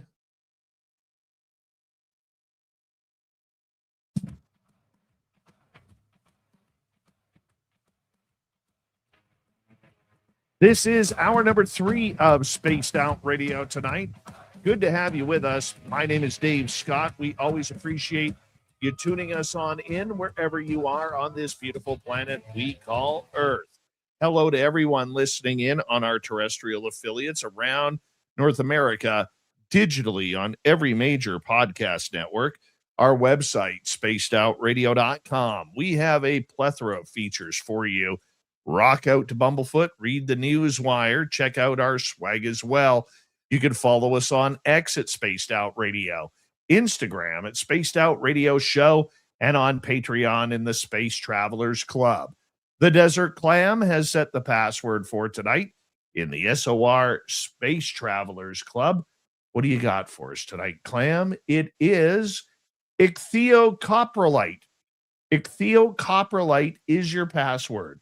What it means, nobody knows, but it's your password for tonight, so use it wisely, space travelers. It's time for the swamp. Hello, and welcome to Spaced Out Radio's Swamp. I'm Swamp Dweller, and tonight I'm going to take you on a mystic journey of the unknown, sharing tales of monsters, legends. My name is Henry. At the time... Oh, we had a little bit of a boo-boo there. Hold on one second here. Let's get this. My name is Henry. At the time, I was 10 years old, and I was rather tall for my age, standing at about 5 feet tall. This will be important later in the story, I promise. I had 2 friends who lived across the street from me. One of them was 13, we will call him Caden, and the other was 12, we will call him Tatum. I, being the youngest, was the smallest and wasn't really believed when making a claim. But that evening, they began to believe my claims. I live in a rural area in Kentucky. That evening, we decided to head to the nearby abandoned barn on a small farm near our house.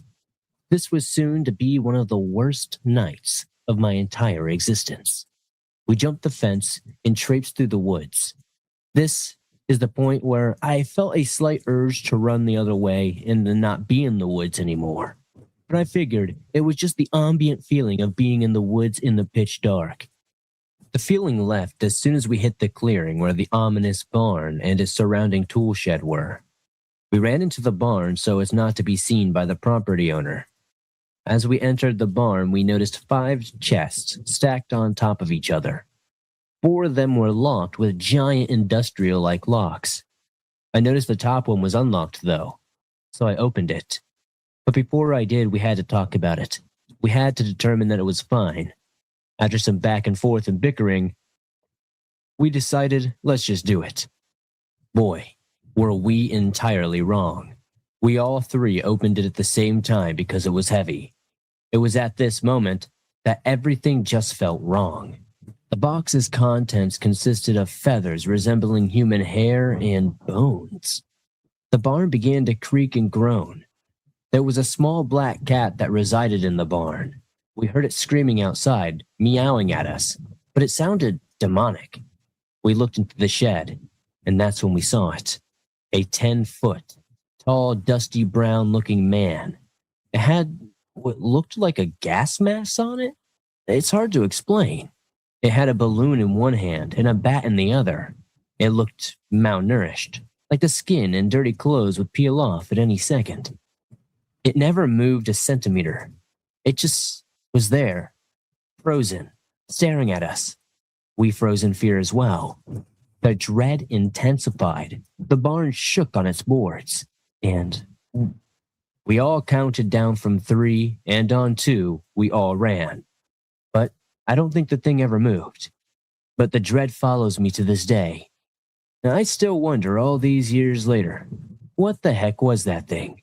And what was in the other 4 chests? Thank you, Swampy, for another spooky story. If you want more just like that, time to head over to Swamp Dweller on his YouTube channel. Hit subscribe, ring that bell. Thousands of stories for you to listen to each and every night. From the swamp to the stars, time for the UFO report. Here's Grant Baker.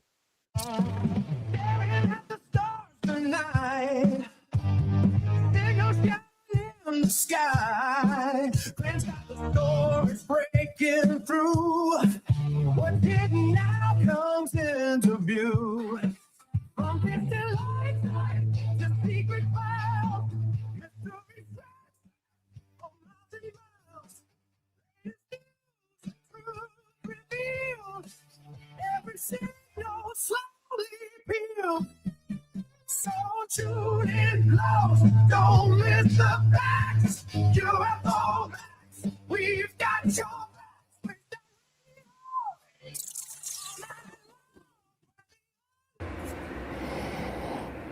Man, the myth of the legend, Grant Baker at the UFO report. How you doing, my friend? Good, man. How you doing tonight? It's good to be here. I am great. I am great, man. It's a little muggy outside right now. And when the mugginess starts, Dave's joints start to hurt. Oh, no. So I'm a little bit, in pain a little bit, but that's okay. I'm not too worried about it because we got a great show going on right now. And now you're a part of it, which makes it even stronger tonight. So thank you for being here. Absolutely. Absolutely. You ready for some cool topics we got? Yeah, man. I want to start off with the poly market. Because I don't, if you follow these poly market, what would you call them? Like polls? Could we call them polls? This one gets into UFOs. What do we got going on there? So on this one, Trump declassified new UFO files, what poly market traders need to know. That's the title of this one. Prediction markets show that 88% probability that Donald Trump will declassify new UFO files within a week. The White House Chief of Staff, Stephen Miller, is leading the push for a full UAP transparency. Congress supports this effort, and whistleblower protections are now in place. For polymarket traders, this is a highly conviction event with clear catalyst. The political push behind UAP disclosure, Stephen Miller is coordinating the declassification process. He has backing from key members of Congress. The White House is using existing whistleblower laws to protect military and intelligence sources. The institutional support makes the declassification event more likely than previous disclosure attempts. And there's also a planned disclosure speech by Trump. President Trump is reportedly preparing a major UFO disclosure speech. The speech will confirm crash retrieval operations and the existence of non-human intelligence. This is not a vague promise. The Department of War has already released new UFO documents and video. Trump invited the public to view these files directly. There's also key evidence and whistleblower claims by Jay Stratton, former UAP task force director. He revealed he briefed Treasury Secretary Stephen Mnuchin on UAP and NHI, which is non-human intelligence, during Trump's first term. NASA Administrator Jared Isaacman claims the agency has captured unidentified imagery and does not know what it is. Whistleblower alleged the military has craft that defy physics, possible alien biologics, and defense contractors hoarding the technology. There's volatility in the market and trading implications. Predictions, market confidence in Trump's declassifying UFO files by mid-July whipsawed recently. It is now a toss-up. The 88% probability from July 10 reflects a strong upward trend. Traders should watch for official White House statements and the release of additional Department of War documents. The disclosure speech is the final catalyst. If Trump delivers it, the market will resolve quickly. Well, what do you think is going to happen, Grant, after reading that? What do you think? Do you think that we are getting closer to him disclosing, or do you think there's something more to it? I think disclosure, what everybody considers capital D disclosure, they want to know, are we alone? The answer is no. Are there craft? The answer is yes. They want probably physical evidence, not just a president or whatever, whatever country is going to come out with this first. I think Trump, being the political showman that he is, I mean, the guy's on TV, he does it all for the crowd, and he's always been that way, whether he's president or not. It would be in his best interest probably to be the first president to do it. And so I think they're going to whip up something for us. I don't know exactly what it's going to be. Looking this up in a couple different avenues, all we have right now is war.gov and a bunch of dots. So hopefully it's better than that. I did pull up what Anna Polina Luna had said on it, and she's kind of saying that it's not going to be a nothing burger. So let's hope that the odds are in our favor and we actually get some sort of speech, whether it be disclosure or not. That's left to be seen. Well, I think that's a big one right there, my friend, is we need to figure out truly, whether or not something is going to happen. And the only way we're going to figure that out is if it actually does. And here's my thing. I don't think it's going to come out. I think he may mention it in a conversation that there's interesting things there. We've heard that. Then he'll throw it into it about, well, I don't personally believe it, but there's a lot of smart people who think there is things going on, because every president, whether it's Trump or anybody before him, they've all been evasive on this question. They have to be. Mm-hmm. And I think that is for the whole national security aspect. Whether he's going to come out and say something different, well, that's a whole different category. Here's what I do know. We do know, whether you love Trump or hate Trump, he is a wild card.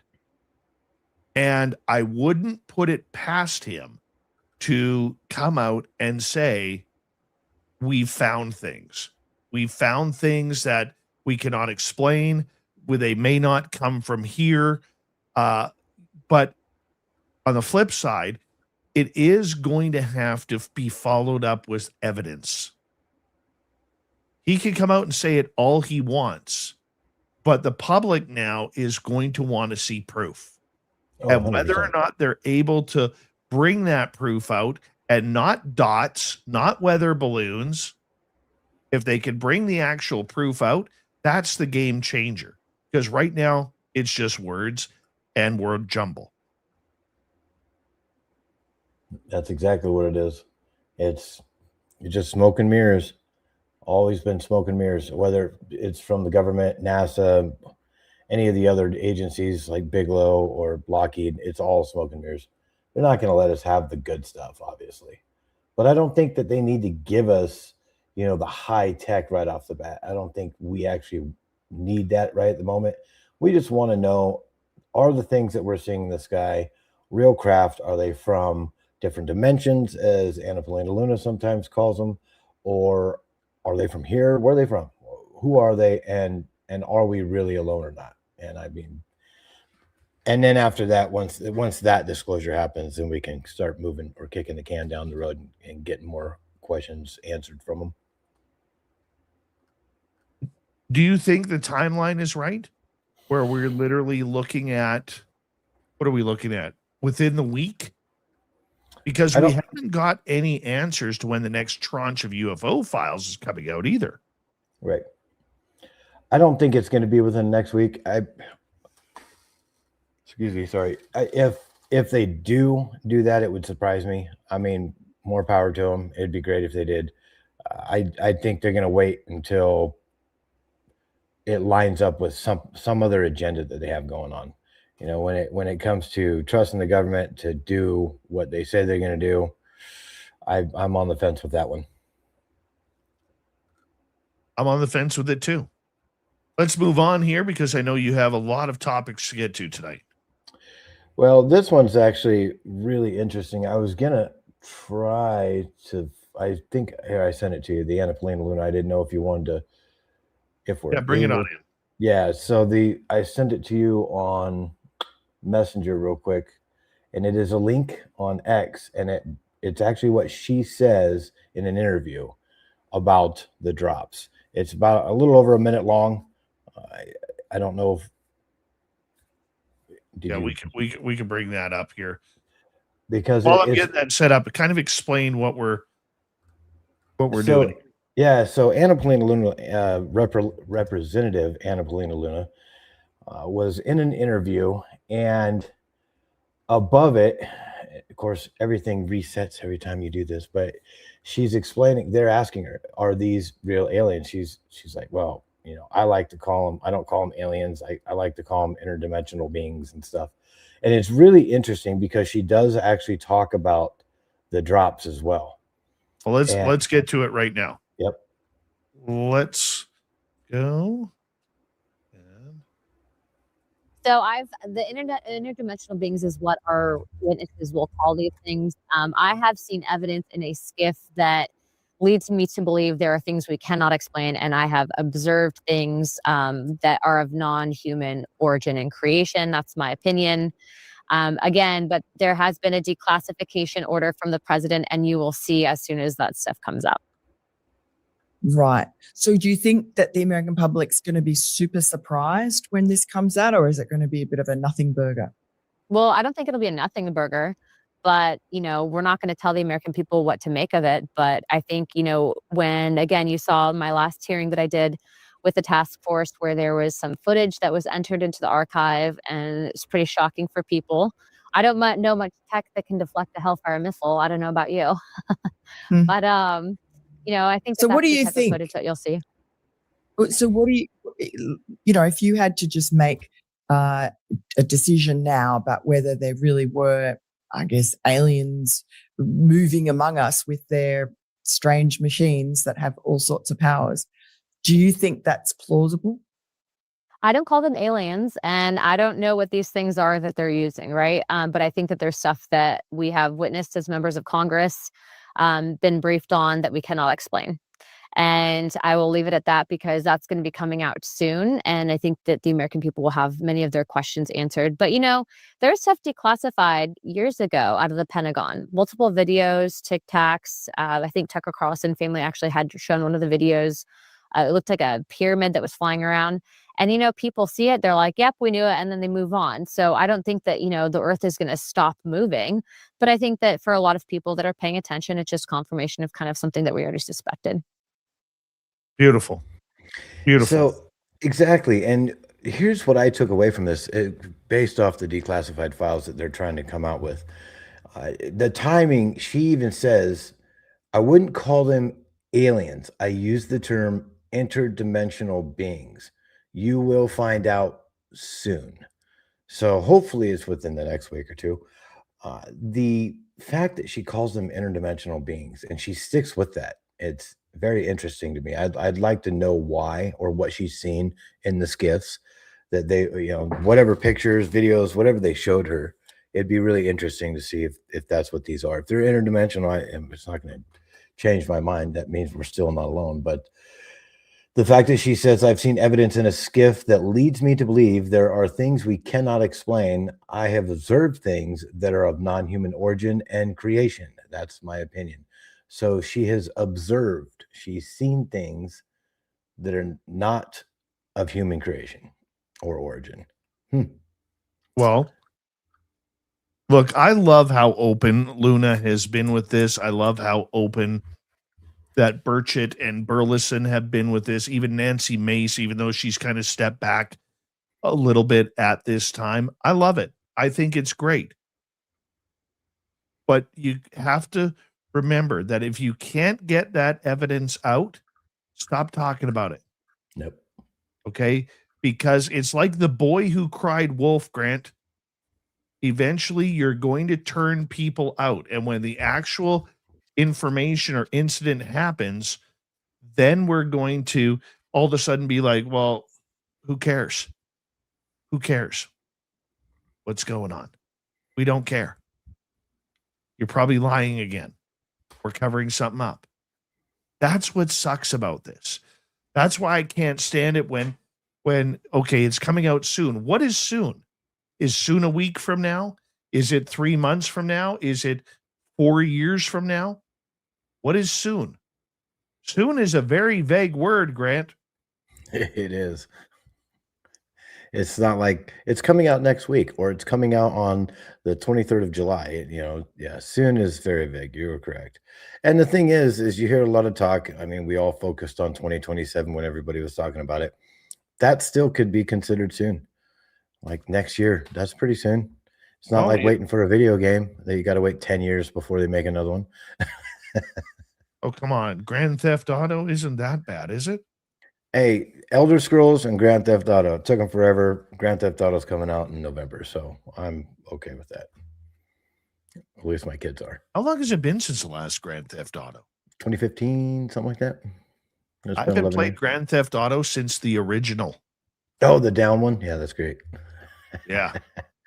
The 2D one, I can't play 3D games, man. My eyes can't handle it. I get sick to my stomach within minutes. Drives me nuts. Well, that and the Bob Lazar video that they had done, the new movie, they had a special set of goggles where you could actually go and walk through, in virtual reality, the hangar, the craft. Now that I'd get into as long as I'm standing up. I've learned don't sit down and try to play Elder Scrolls on VR. It'll make you nauseous. Well, you know what? I think if we keep moving in the way we are, maybe one of these days we'll get some proper action towards fixing people's eyes so we can actually play the good video games rather than just hear about them. That's just me. Who am I? We got about a minute 40 before we have to go to break. At the bottom of the hour, the UFO report happening with Grant Baker. And, these two big topics about the poly market with people who are saying that they believe it's going to happen within a week, and Anna Paulina Luna believing that it's going to happen soon. Let's use her word, soon. Yet we still haven't heard when tranche number 4 is coming out. Are you surprised by this, Grant? I mean, we're going on week 4. Not as of yet. I'm not really surprised. I don't know. They probably have so many files that they can give us that are really not that top secret anymore. Maybe they're gearing up and holding that tension. It's give them something, wait a little bit, and give them more, and then everybody's geared up and all the tension's set, and let it draw out, and then the president comes out and says, "Hey, we're not alone." I get that. Yeah, I get that. But the last tranche they released, Grant, they released it coinciding with Steven Spielberg's Disclosure Day. Mm-hmm. And you would have thought that they would have put it out this week because of it being Roswell week. They seem to like these little patterns, these little teases that they give us, these little coincidental dates, but it just doesn't seem to be happening with this one. Yeah. Well, they're probably focused a whole lot more on something else. And realistically, I'm looking at the site right now, and I can see everything that's there, and there's nothing new. And on that note, we are going to continue with the UFO report. Grant Baker from the high mountains of Klamath Falls, Oregon, hanging on out for the UFO report. This is Spaced Out Radio. Your host, Dave Scott.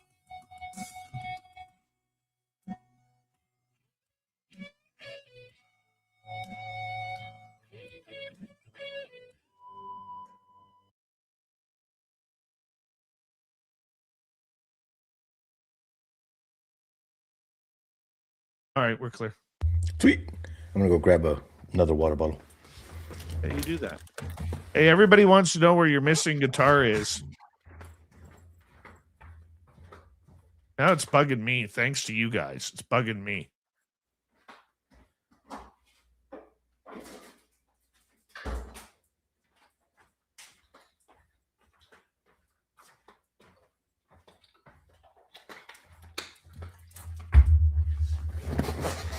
Everybody, oh, there he is. Grant, everybody wants to know where the missing guitar is. Hi, Magnus. How you doing? So I move it because when I set it here, now these two guitars that are behind me are the most two expensive ones I own, and my wife will sit here and do work, and sometimes I'll hear them touch the wall because she runs into them. So during the day, these two right here are not behind me, and then this one that's over here, that's my son's, the Stratocaster that he stickered up for some reason, and this is one of my old busking days, and the bridge popped off, so I got to fix that one. And that's an Ibanez, and then I got guitars everywhere, man. I got way more upstairs. Jeff Steve Garvey is here. He'll hit a home run for you.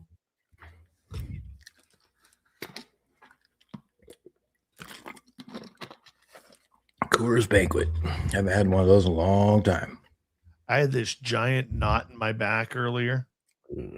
I had my son. You know how your kids like to wrestle with you when you're trying to lay down? Yeah. Like, you just beat the hell out of Dad's back today.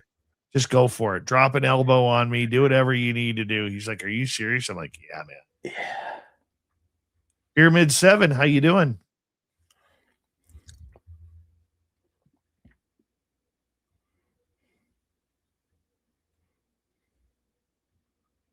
You got 3 minutes. 3 whole minutes. 3 whole minutes.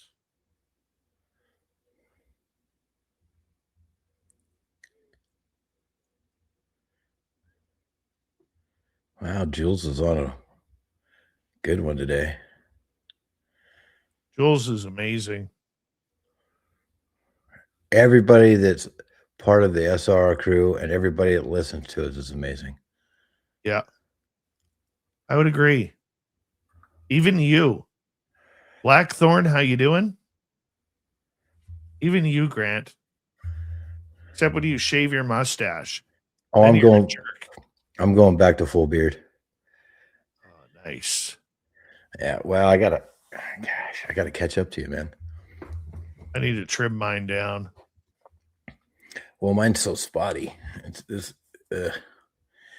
takes months before it fully doesn't look all shabby. It's funny. My son is starting to get the peach fuzz shadow. Yeah. And I'm like, "Hey, dude, you realize with that peach fuzz shadow that we're going to have to teach you to shave this summer." Yeah. Right. And he's like, "I don't know how." I'm like, "Don't worry. We'll show you.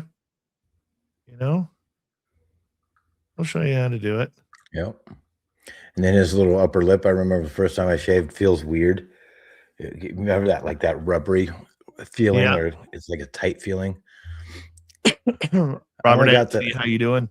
Well, I first, when I first started shaving, that's when electric razors were in.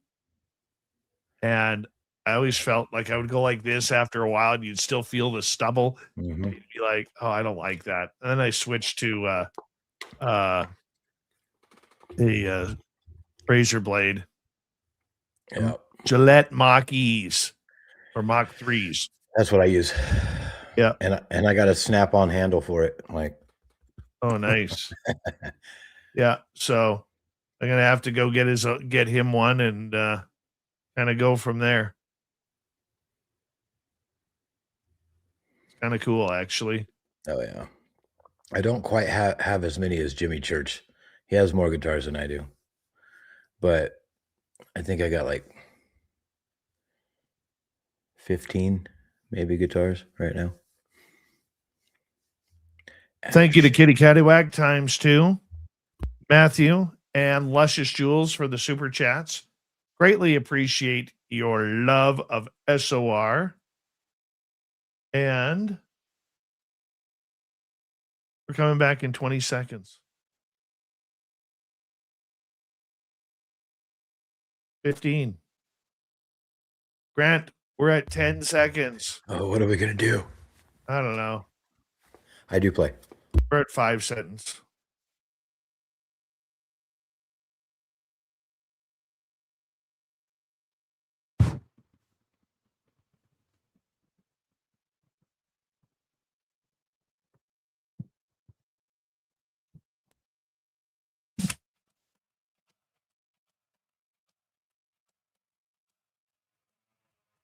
Here we go with the final half hour of Spaced Out Radio tonight. My name is Dave Scott.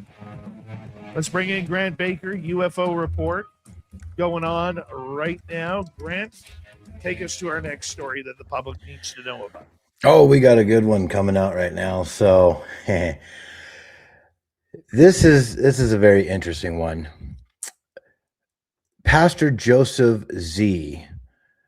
Military contractors briefed us on UFOs and aliens, and the truth will shock you.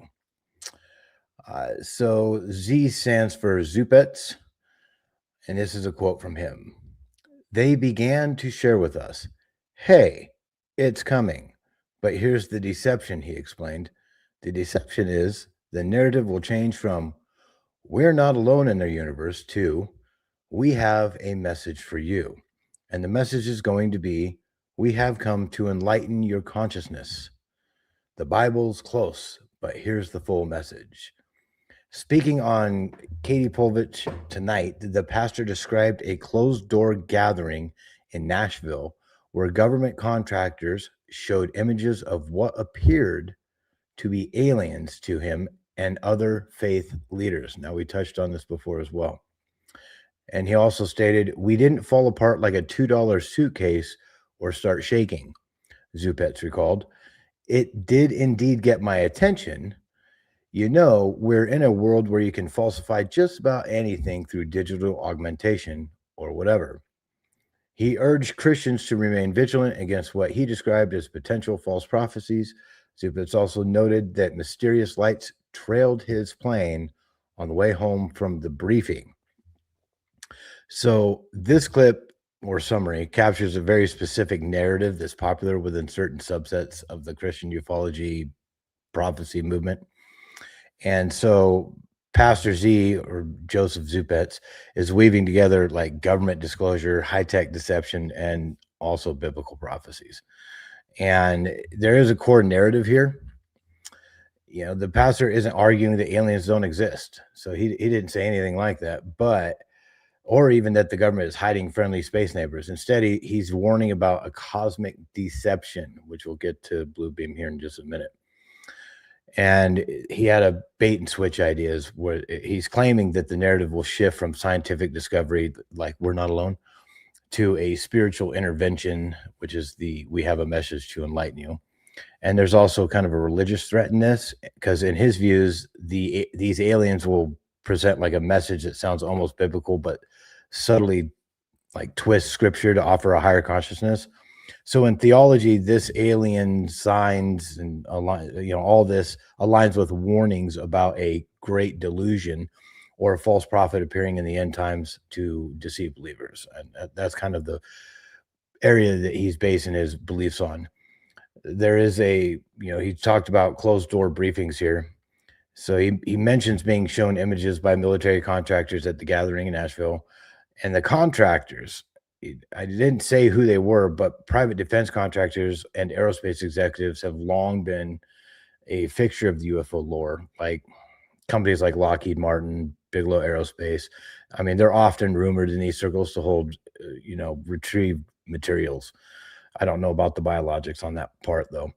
He does have skepticism. Notably, Zupets himself points out that you can falsify just about anything through digital augmentation.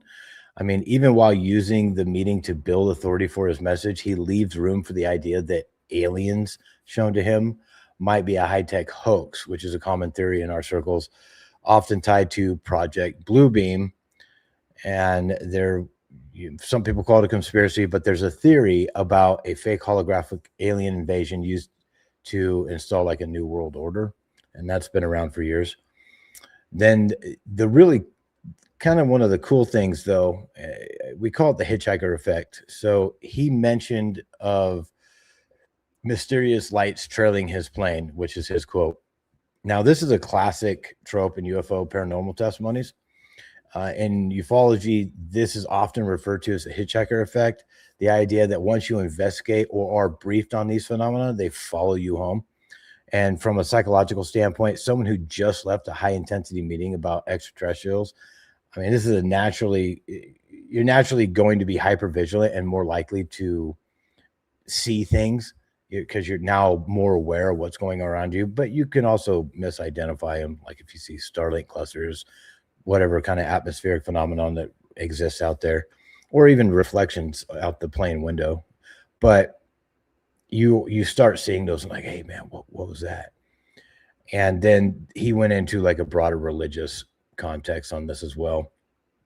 You know, because there is an entire genre of prophecy standardly called Christian ufology or the Nephilim view. You know, authors and preachers in this space argue that what the secular world calls aliens are actually demonic entities or interdimensional fallen angels, or B, any future disclosure events where aliens supposedly land and offer humanity advanced knowledge is actually a setup for an arrival of the Antichrist. So bottom line, you know, Pastor Joseph Z is telling his audience to look at the rising cultural obsession with UFOs and UAPs, not as a scientific puzzle, but as a spiritual battleground.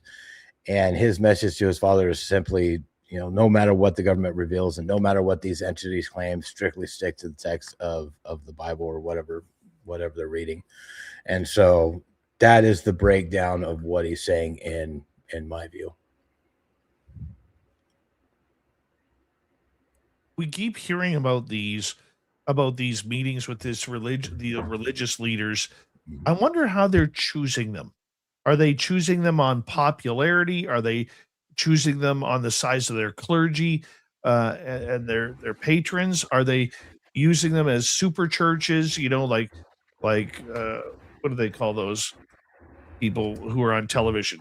Televangelists. You know, I'm wondering how they are choosing who to talk to and who the leaders are, because we don't see the head of the Christian church coming out and talking about this. We don't see the head of the Catholic Church coming out and talking about meetings with other Catholic priests coming out about this. We don't see Muslim imams coming out and talking about this. You know, so I'm wondering, who are they actually having this conversation with, and why should we believe them? You know, if you look it up, and it's hard because you have on one hand pastors coming out on whatever media sites or platforms that they're coming out on saying this is what they're doing, and then some of them are backpedaling. But if you look it up, you know, because I did, it breaks it down into a couple parts. One, it was organized by a private Christian intelligence network. That's one. And then it wanted the most or the maximum digital reach and influence. So once you start getting into this, you also need somebody or pastors that are pre-existing Nephilim and end times framing and political and congressional back channels. So, I mean, once you start breaking it down, they do have a way of pulling these guys. It's not just, hey, we're going to throw a bunch of names in a hat. I mean, there's too many pastors in the world. I mean, I probably got 40 or 50 of them in my town alone, and we're not a very big town. So they're definitely having some sort of guideline of who they approach. It just, I guess when I see these pastors, not to put them down, right? Okay, because I think what they're doing is great. Okay, for what they do, if that's what they want to choose to believe, wonderful. Please preach the good word. Okay, but I guess when you see all of these major religions that we see out there with their leaders of the church, so on and so forth, maybe it's a human thing. Maybe it's something where I'm looking for the head of the archdiocese in the United States, whoever that may be, to come out and talk about this. When I see the president or Marco Rubio talking with these people in a meeting or has a scheduled meeting with these people, that's where I'm going to believe it. You know what I'm saying? Not that I'm saying they're lying. Don't get me wrong. Because in my head, I'm like, man, people are going to think you're calling me, a priest or a reverend or pastor a liar. No, that's not what I'm not saying. I don't believe them, but it would have more credibility if we knew that they were talking to the major religious leaders of the country and not just somebody who has a church on a street corner in downtown Pittsburgh or downtown Tampa Bay. Does that make sense? Am I making sense on that? You are, and there's a flip side to that coin as well. So maybe some, like the Vatican, we know they've gone over there and talked to them, and they're some of the bigger churches that are out there are just probably not saying anything at the moment. They're not jumping in front of a camera and being like, "Hey, this is what we heard. This is what we were told." So, I mean, right here, a lot of this is official active duty intelligence agencies like CIA, DIA, and Pentagon and Arrow don't host briefings in Airbnbs. They're gonna, instead, these meetings are organized by a private Christian intelligence effort. And these contractors and ex-insiders choose pastors who already speak their language. They aren't trying to brief a mainstream traditional denomination. They're specifically targeting pastors in a charismatic, prophetic, and independent ministries who already view geopolitics and aerospace technology through a spiritual, supernatural lens. So that alone is telling you why they're going after them. And a lot of these people, essentially, it's a network of former military personnel who have, deep religious beliefs and are active within the disclosure movement. So there might be a little, hey, my pastor's going to be really stoked about this. Let's go talk to him about it. All right. Final story of the night. All right. This is, we don't know what it is.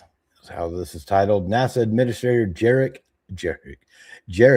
Isaacman says the space agency has captured images of unexplained objects that scientists still can't identify, while stressing the imagery is not proof of extraterrestrial life. Isaacman said he's optimistic humanity will one day discover we are not alone, and revealed the Trump administration has pushed to declassify more government files related to the unexplained phenomenon. So the administrator, Jared Isaacman, he's the billionaire astronaut who commanded the Inspiration 4 and Polaris Dawn missions, is indeed the NASA administrator, having taken office under the Trump administration.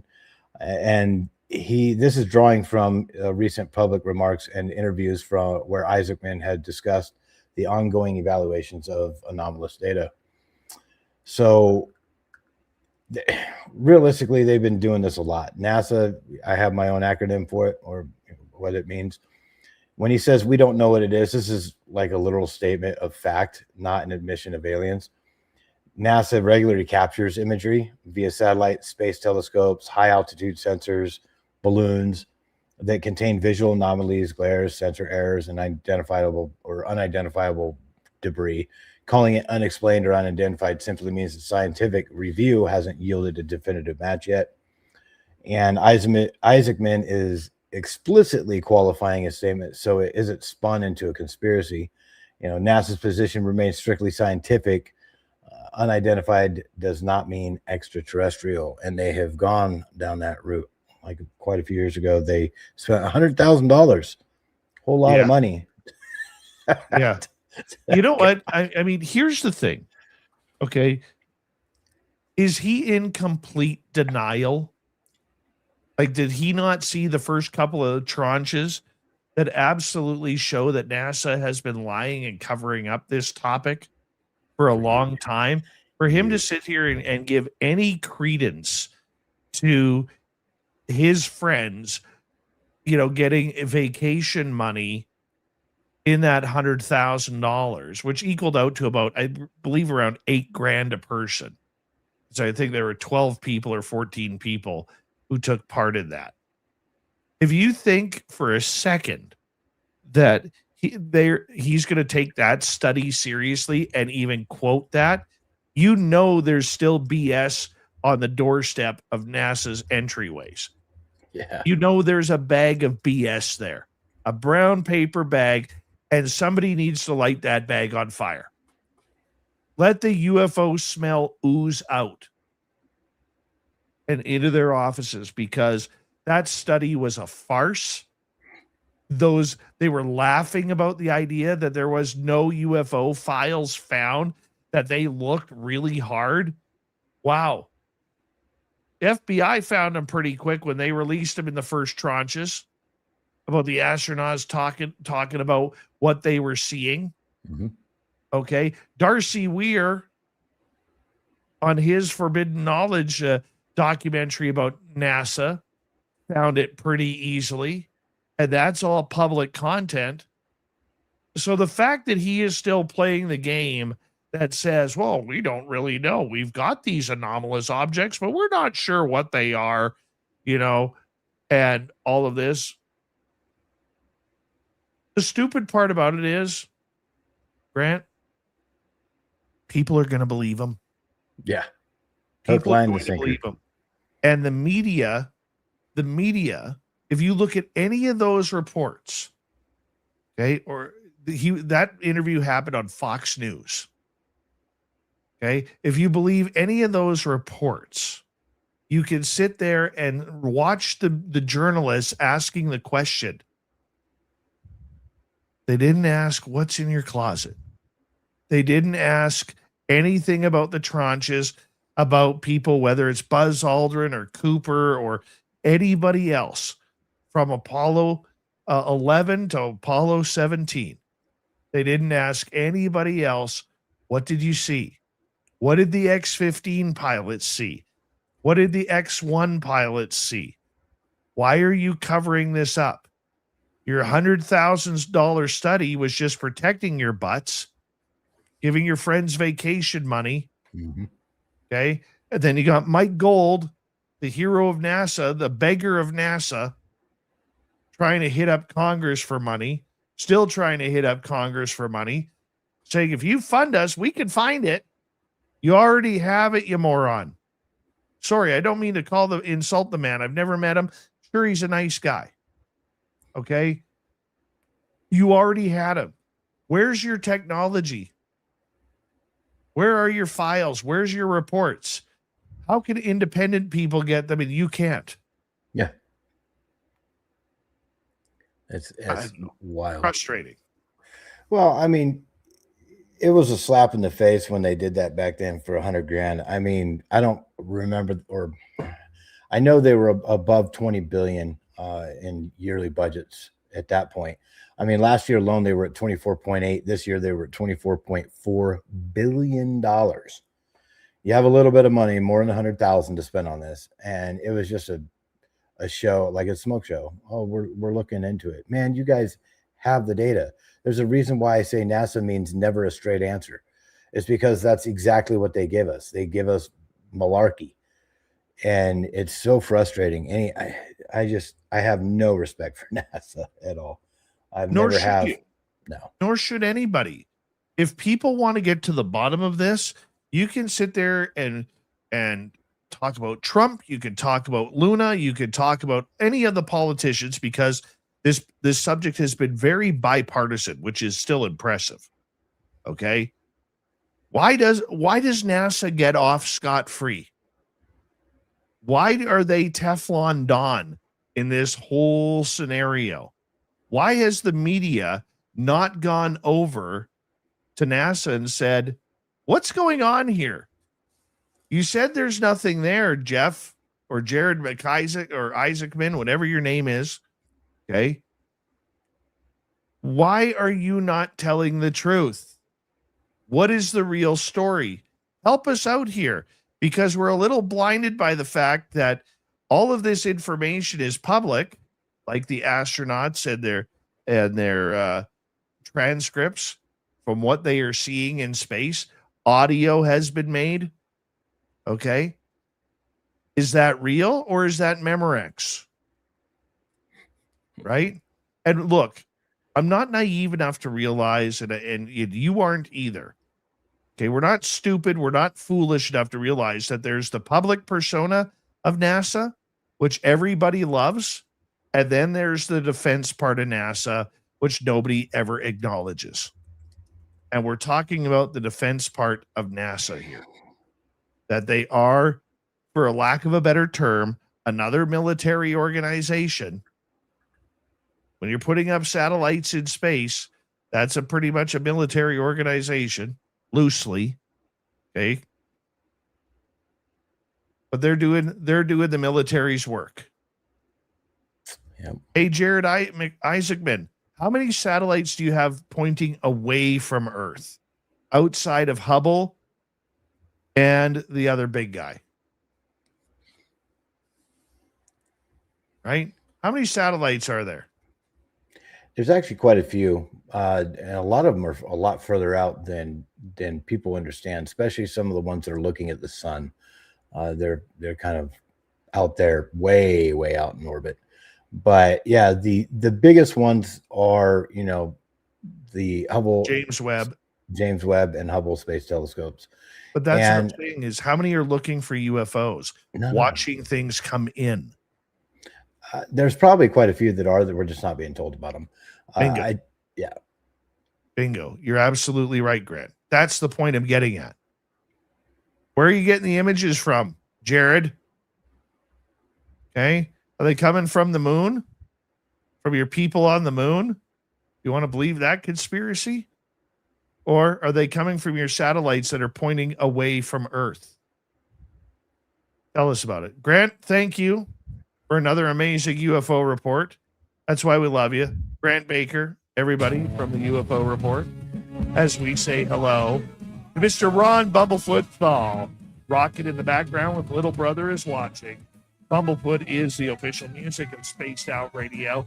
Rocking us in and out of every single show. Get your horns up for the guitar god himself. Special thanks to everybody listening in at work, at home, in your cars, wherever you may be. Thank you to everyone in our chat rooms tonight. YouTube, Twitch, LGAP, Facebook, Spreaker, LinkedIn, the Space Travelers Club, and on X at hashtag Spaced Out Radio.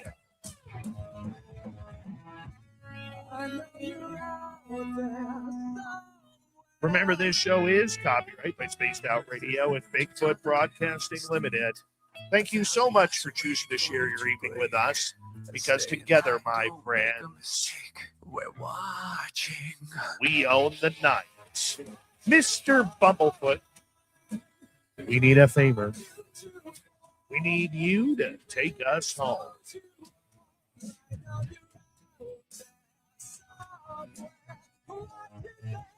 Yes, the Woo train has docked for the night, but soon, my friends, we shall ride again. Your seats are always available. Your tickets never expire. And if you want to bring a friend, we've got room for them too. Good night, everybody.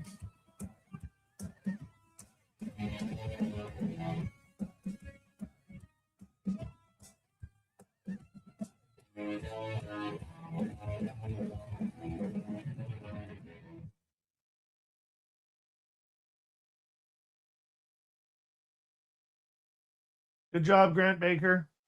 Same to you, my man. That was a lot of fun. This is why you are a rock star with rock star attitude and rock star looks. Even looks like you have mascara on. You're a rock star with mascara on right now. I have been asked if I'm wearing mascara probably 1,000 times in my life. And to everybody that's ever asked me, I say no. And they're like, what? And they get closer and like, oh shit, you really So are. why were you applying it in my hotel room in Vegas a few years ago? Dude, why do you got to let out the dude? What happens in Vegas stays in Vegas. You I can't know, tell I'm people sorry.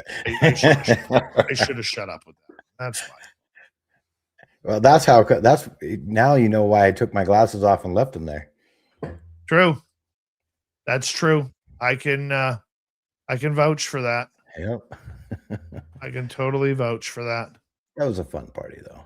Yeah, we got to do it again. Yeah. Yeah, we do. All right, let me get over to WABC 77 right there. 77 WABC New York News Talk Music Radio on WABCradio.com.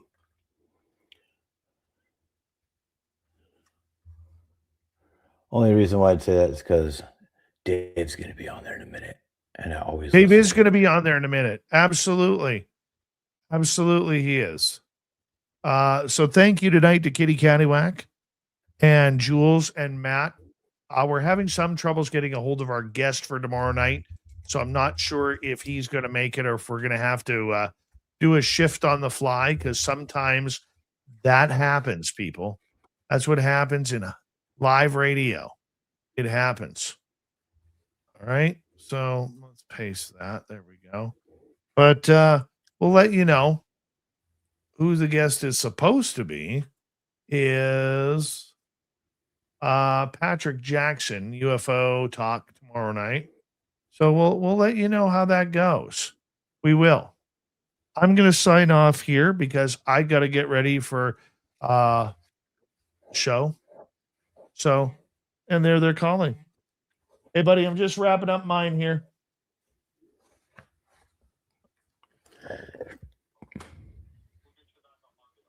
Oh, I'm not going on tonight? Okay. I'll see you Monday. Bye. I am not on tonight. Man. That's okay. That's okay. That happens. That's what we call live radio right there. Sometimes something else comes up and you get bumped. And me being a radio, I'll tell you the reason why, if that happens. Okay. I'll tell you the reason why they could do that with me. Is because they know I understand. Mm-hmm.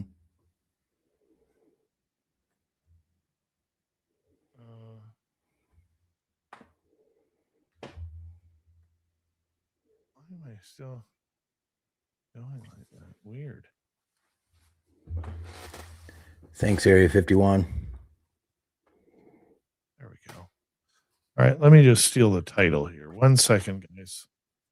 Let me just steal the title here. Behind the Scenes with Dave Scott. Yeah, there we go. Yeah.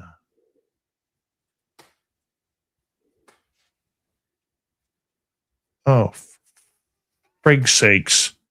There's nothing worse is when you hit Control C for copy and then you go to paste it and it pastes the last thing that you put on there.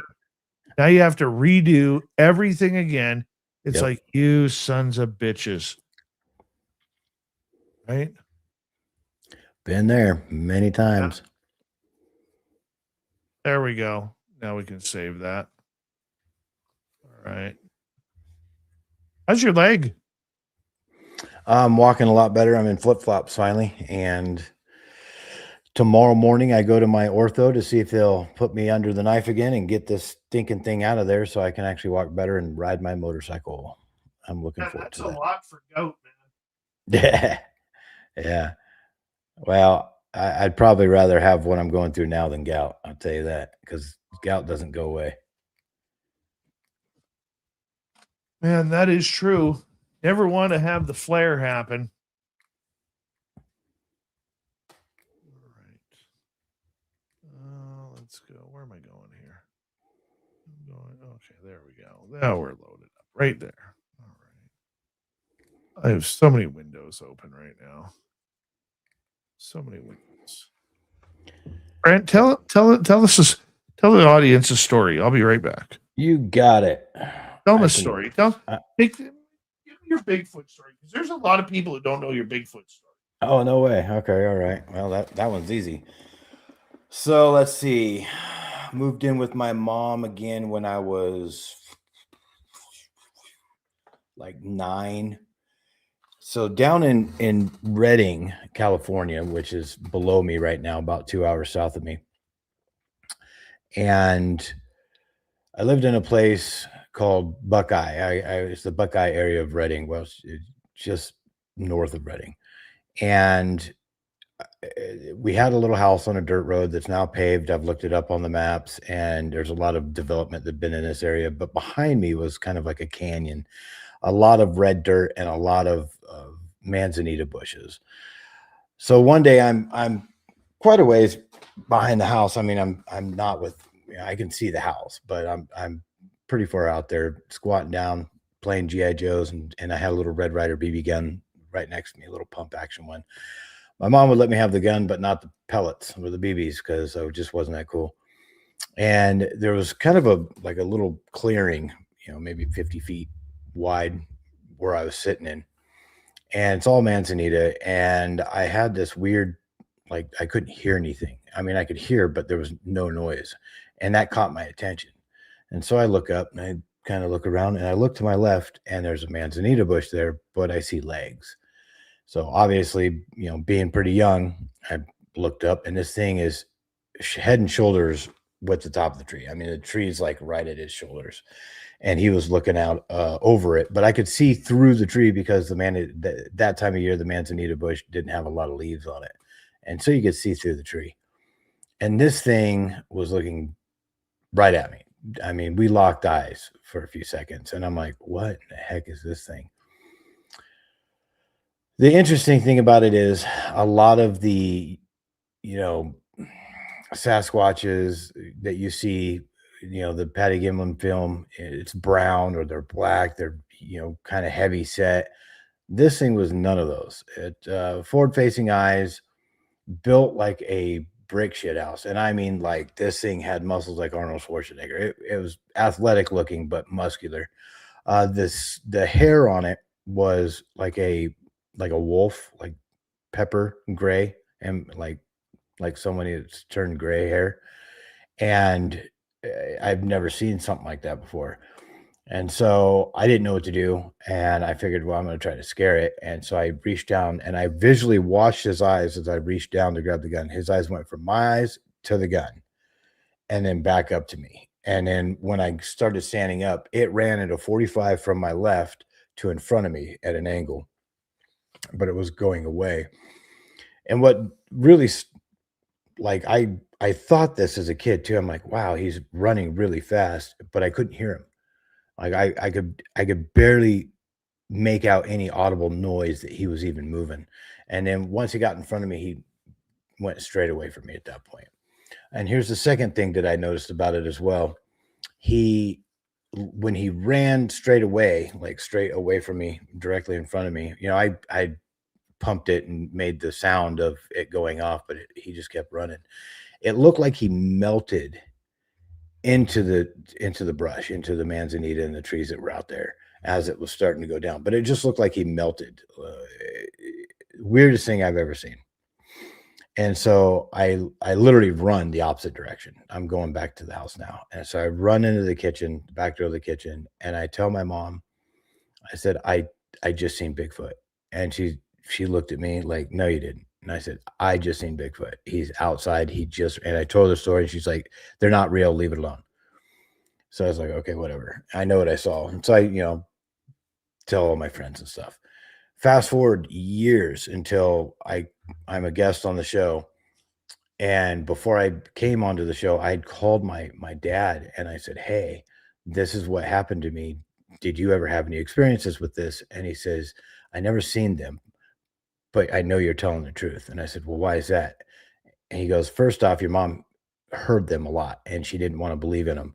And she was scared to death of them. So she was just like, no, they're not real. But he goes, they used to hear the whooping and hollering and the knocks on the trees down in the canyon. And which, if you follow that and can get up over some of the hills and stuff, you can go right to Shasta Lake. So they have plenty of food. They have plenty of water. And he goes, they're down there.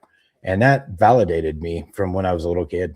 And to this day, I know what I saw. And so I don't believe in Bigfoot. I know that they exist. I watched it. Hey, Grant, give me 2 seconds here. I just got to do an audio check. Yes, it's real early for me, man. Real early. Well, you know what? Here on the West Coast, I'm still looking at daylight as we go. Don't tell me that. That does my head in, man. Don't tell me that. We are so glad to have you on Spaced Out Radio, my friend. Thank you for joining us. Just a little bit about, I had a feeling this was going to be a little bit hot, but it's still broadcastable. That's okay. They can bring it down if they want. All right. Sorry about that. Go ahead, Grant. Oh, you're good. Yeah, that was the condensed version of it. I love that story.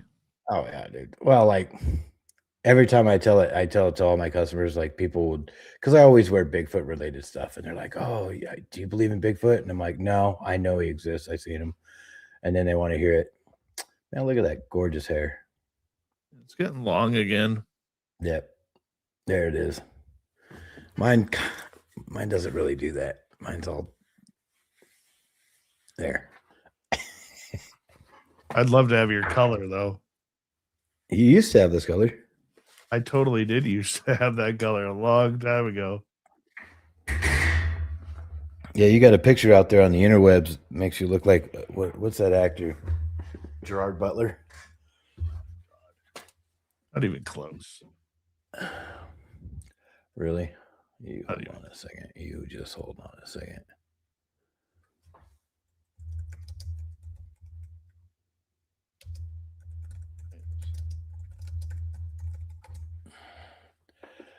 Images.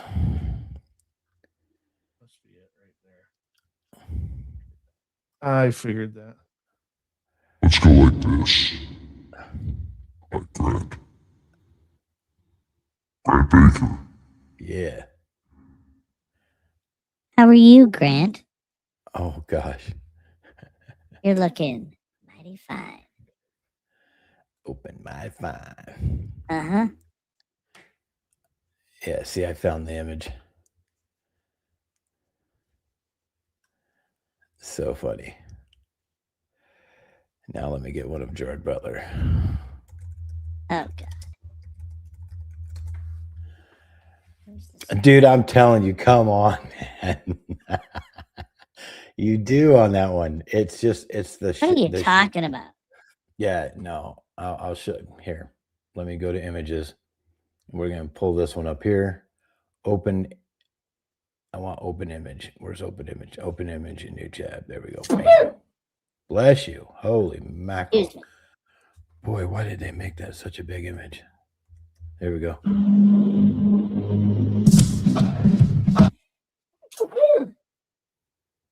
All right. You're funny. Here you go. Share. What are you talking about? Come on, man. It's a 2018 image of that one. Holy cow.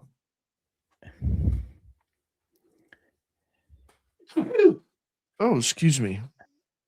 Where'd you get the voice changer from? Or is that just on your soundboard? That's on my soundboard.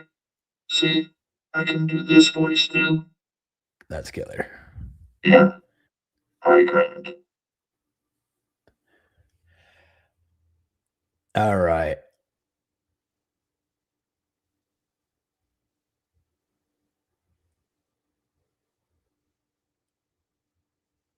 Oh, this is funny. That's an old school picture there, man. Yeah, what was that? When was that taken? That picture was taken in Concrete, Washington at Eric Cooper's Paranormal Four Spoon Paranormal Conference. Wow. Well, I'll tell you, it looks like Gerard to me, man. Like you can see the tab up here. I don't know if it's going to change with me. Yeah, there you go. Oh, God. Come on. You're on drugs. You're on drugs. Oh, man. That's awesome. You don't want to see me as a kid. I was an ugly kid. Terrible. Terrible.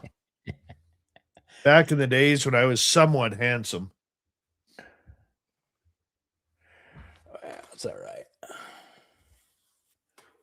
My wife just likes me for my personality. Or that, I don't know.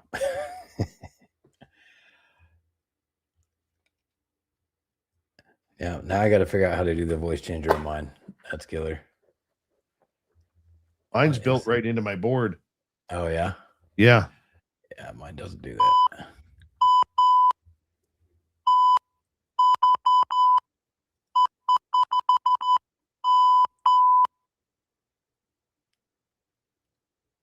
Yeah.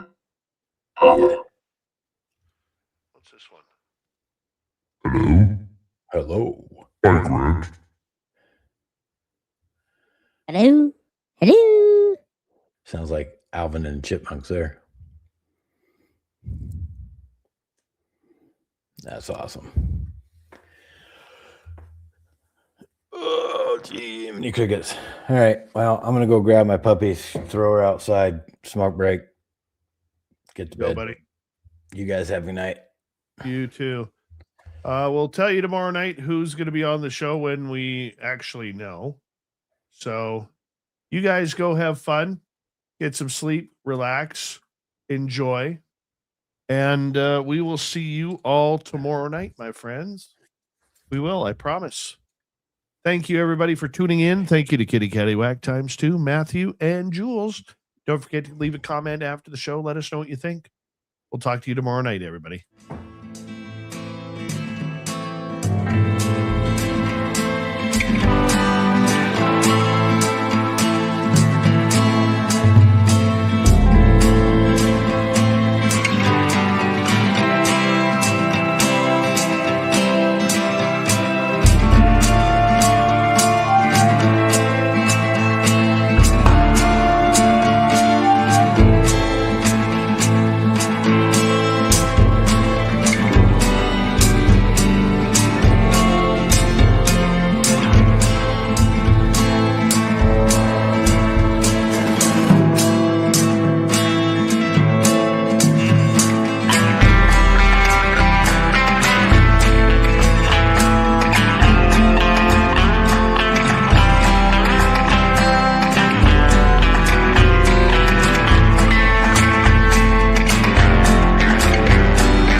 Stay healthy, my friend. You too. If you need bail money, give me a call. Always, Dad. Take care. You too.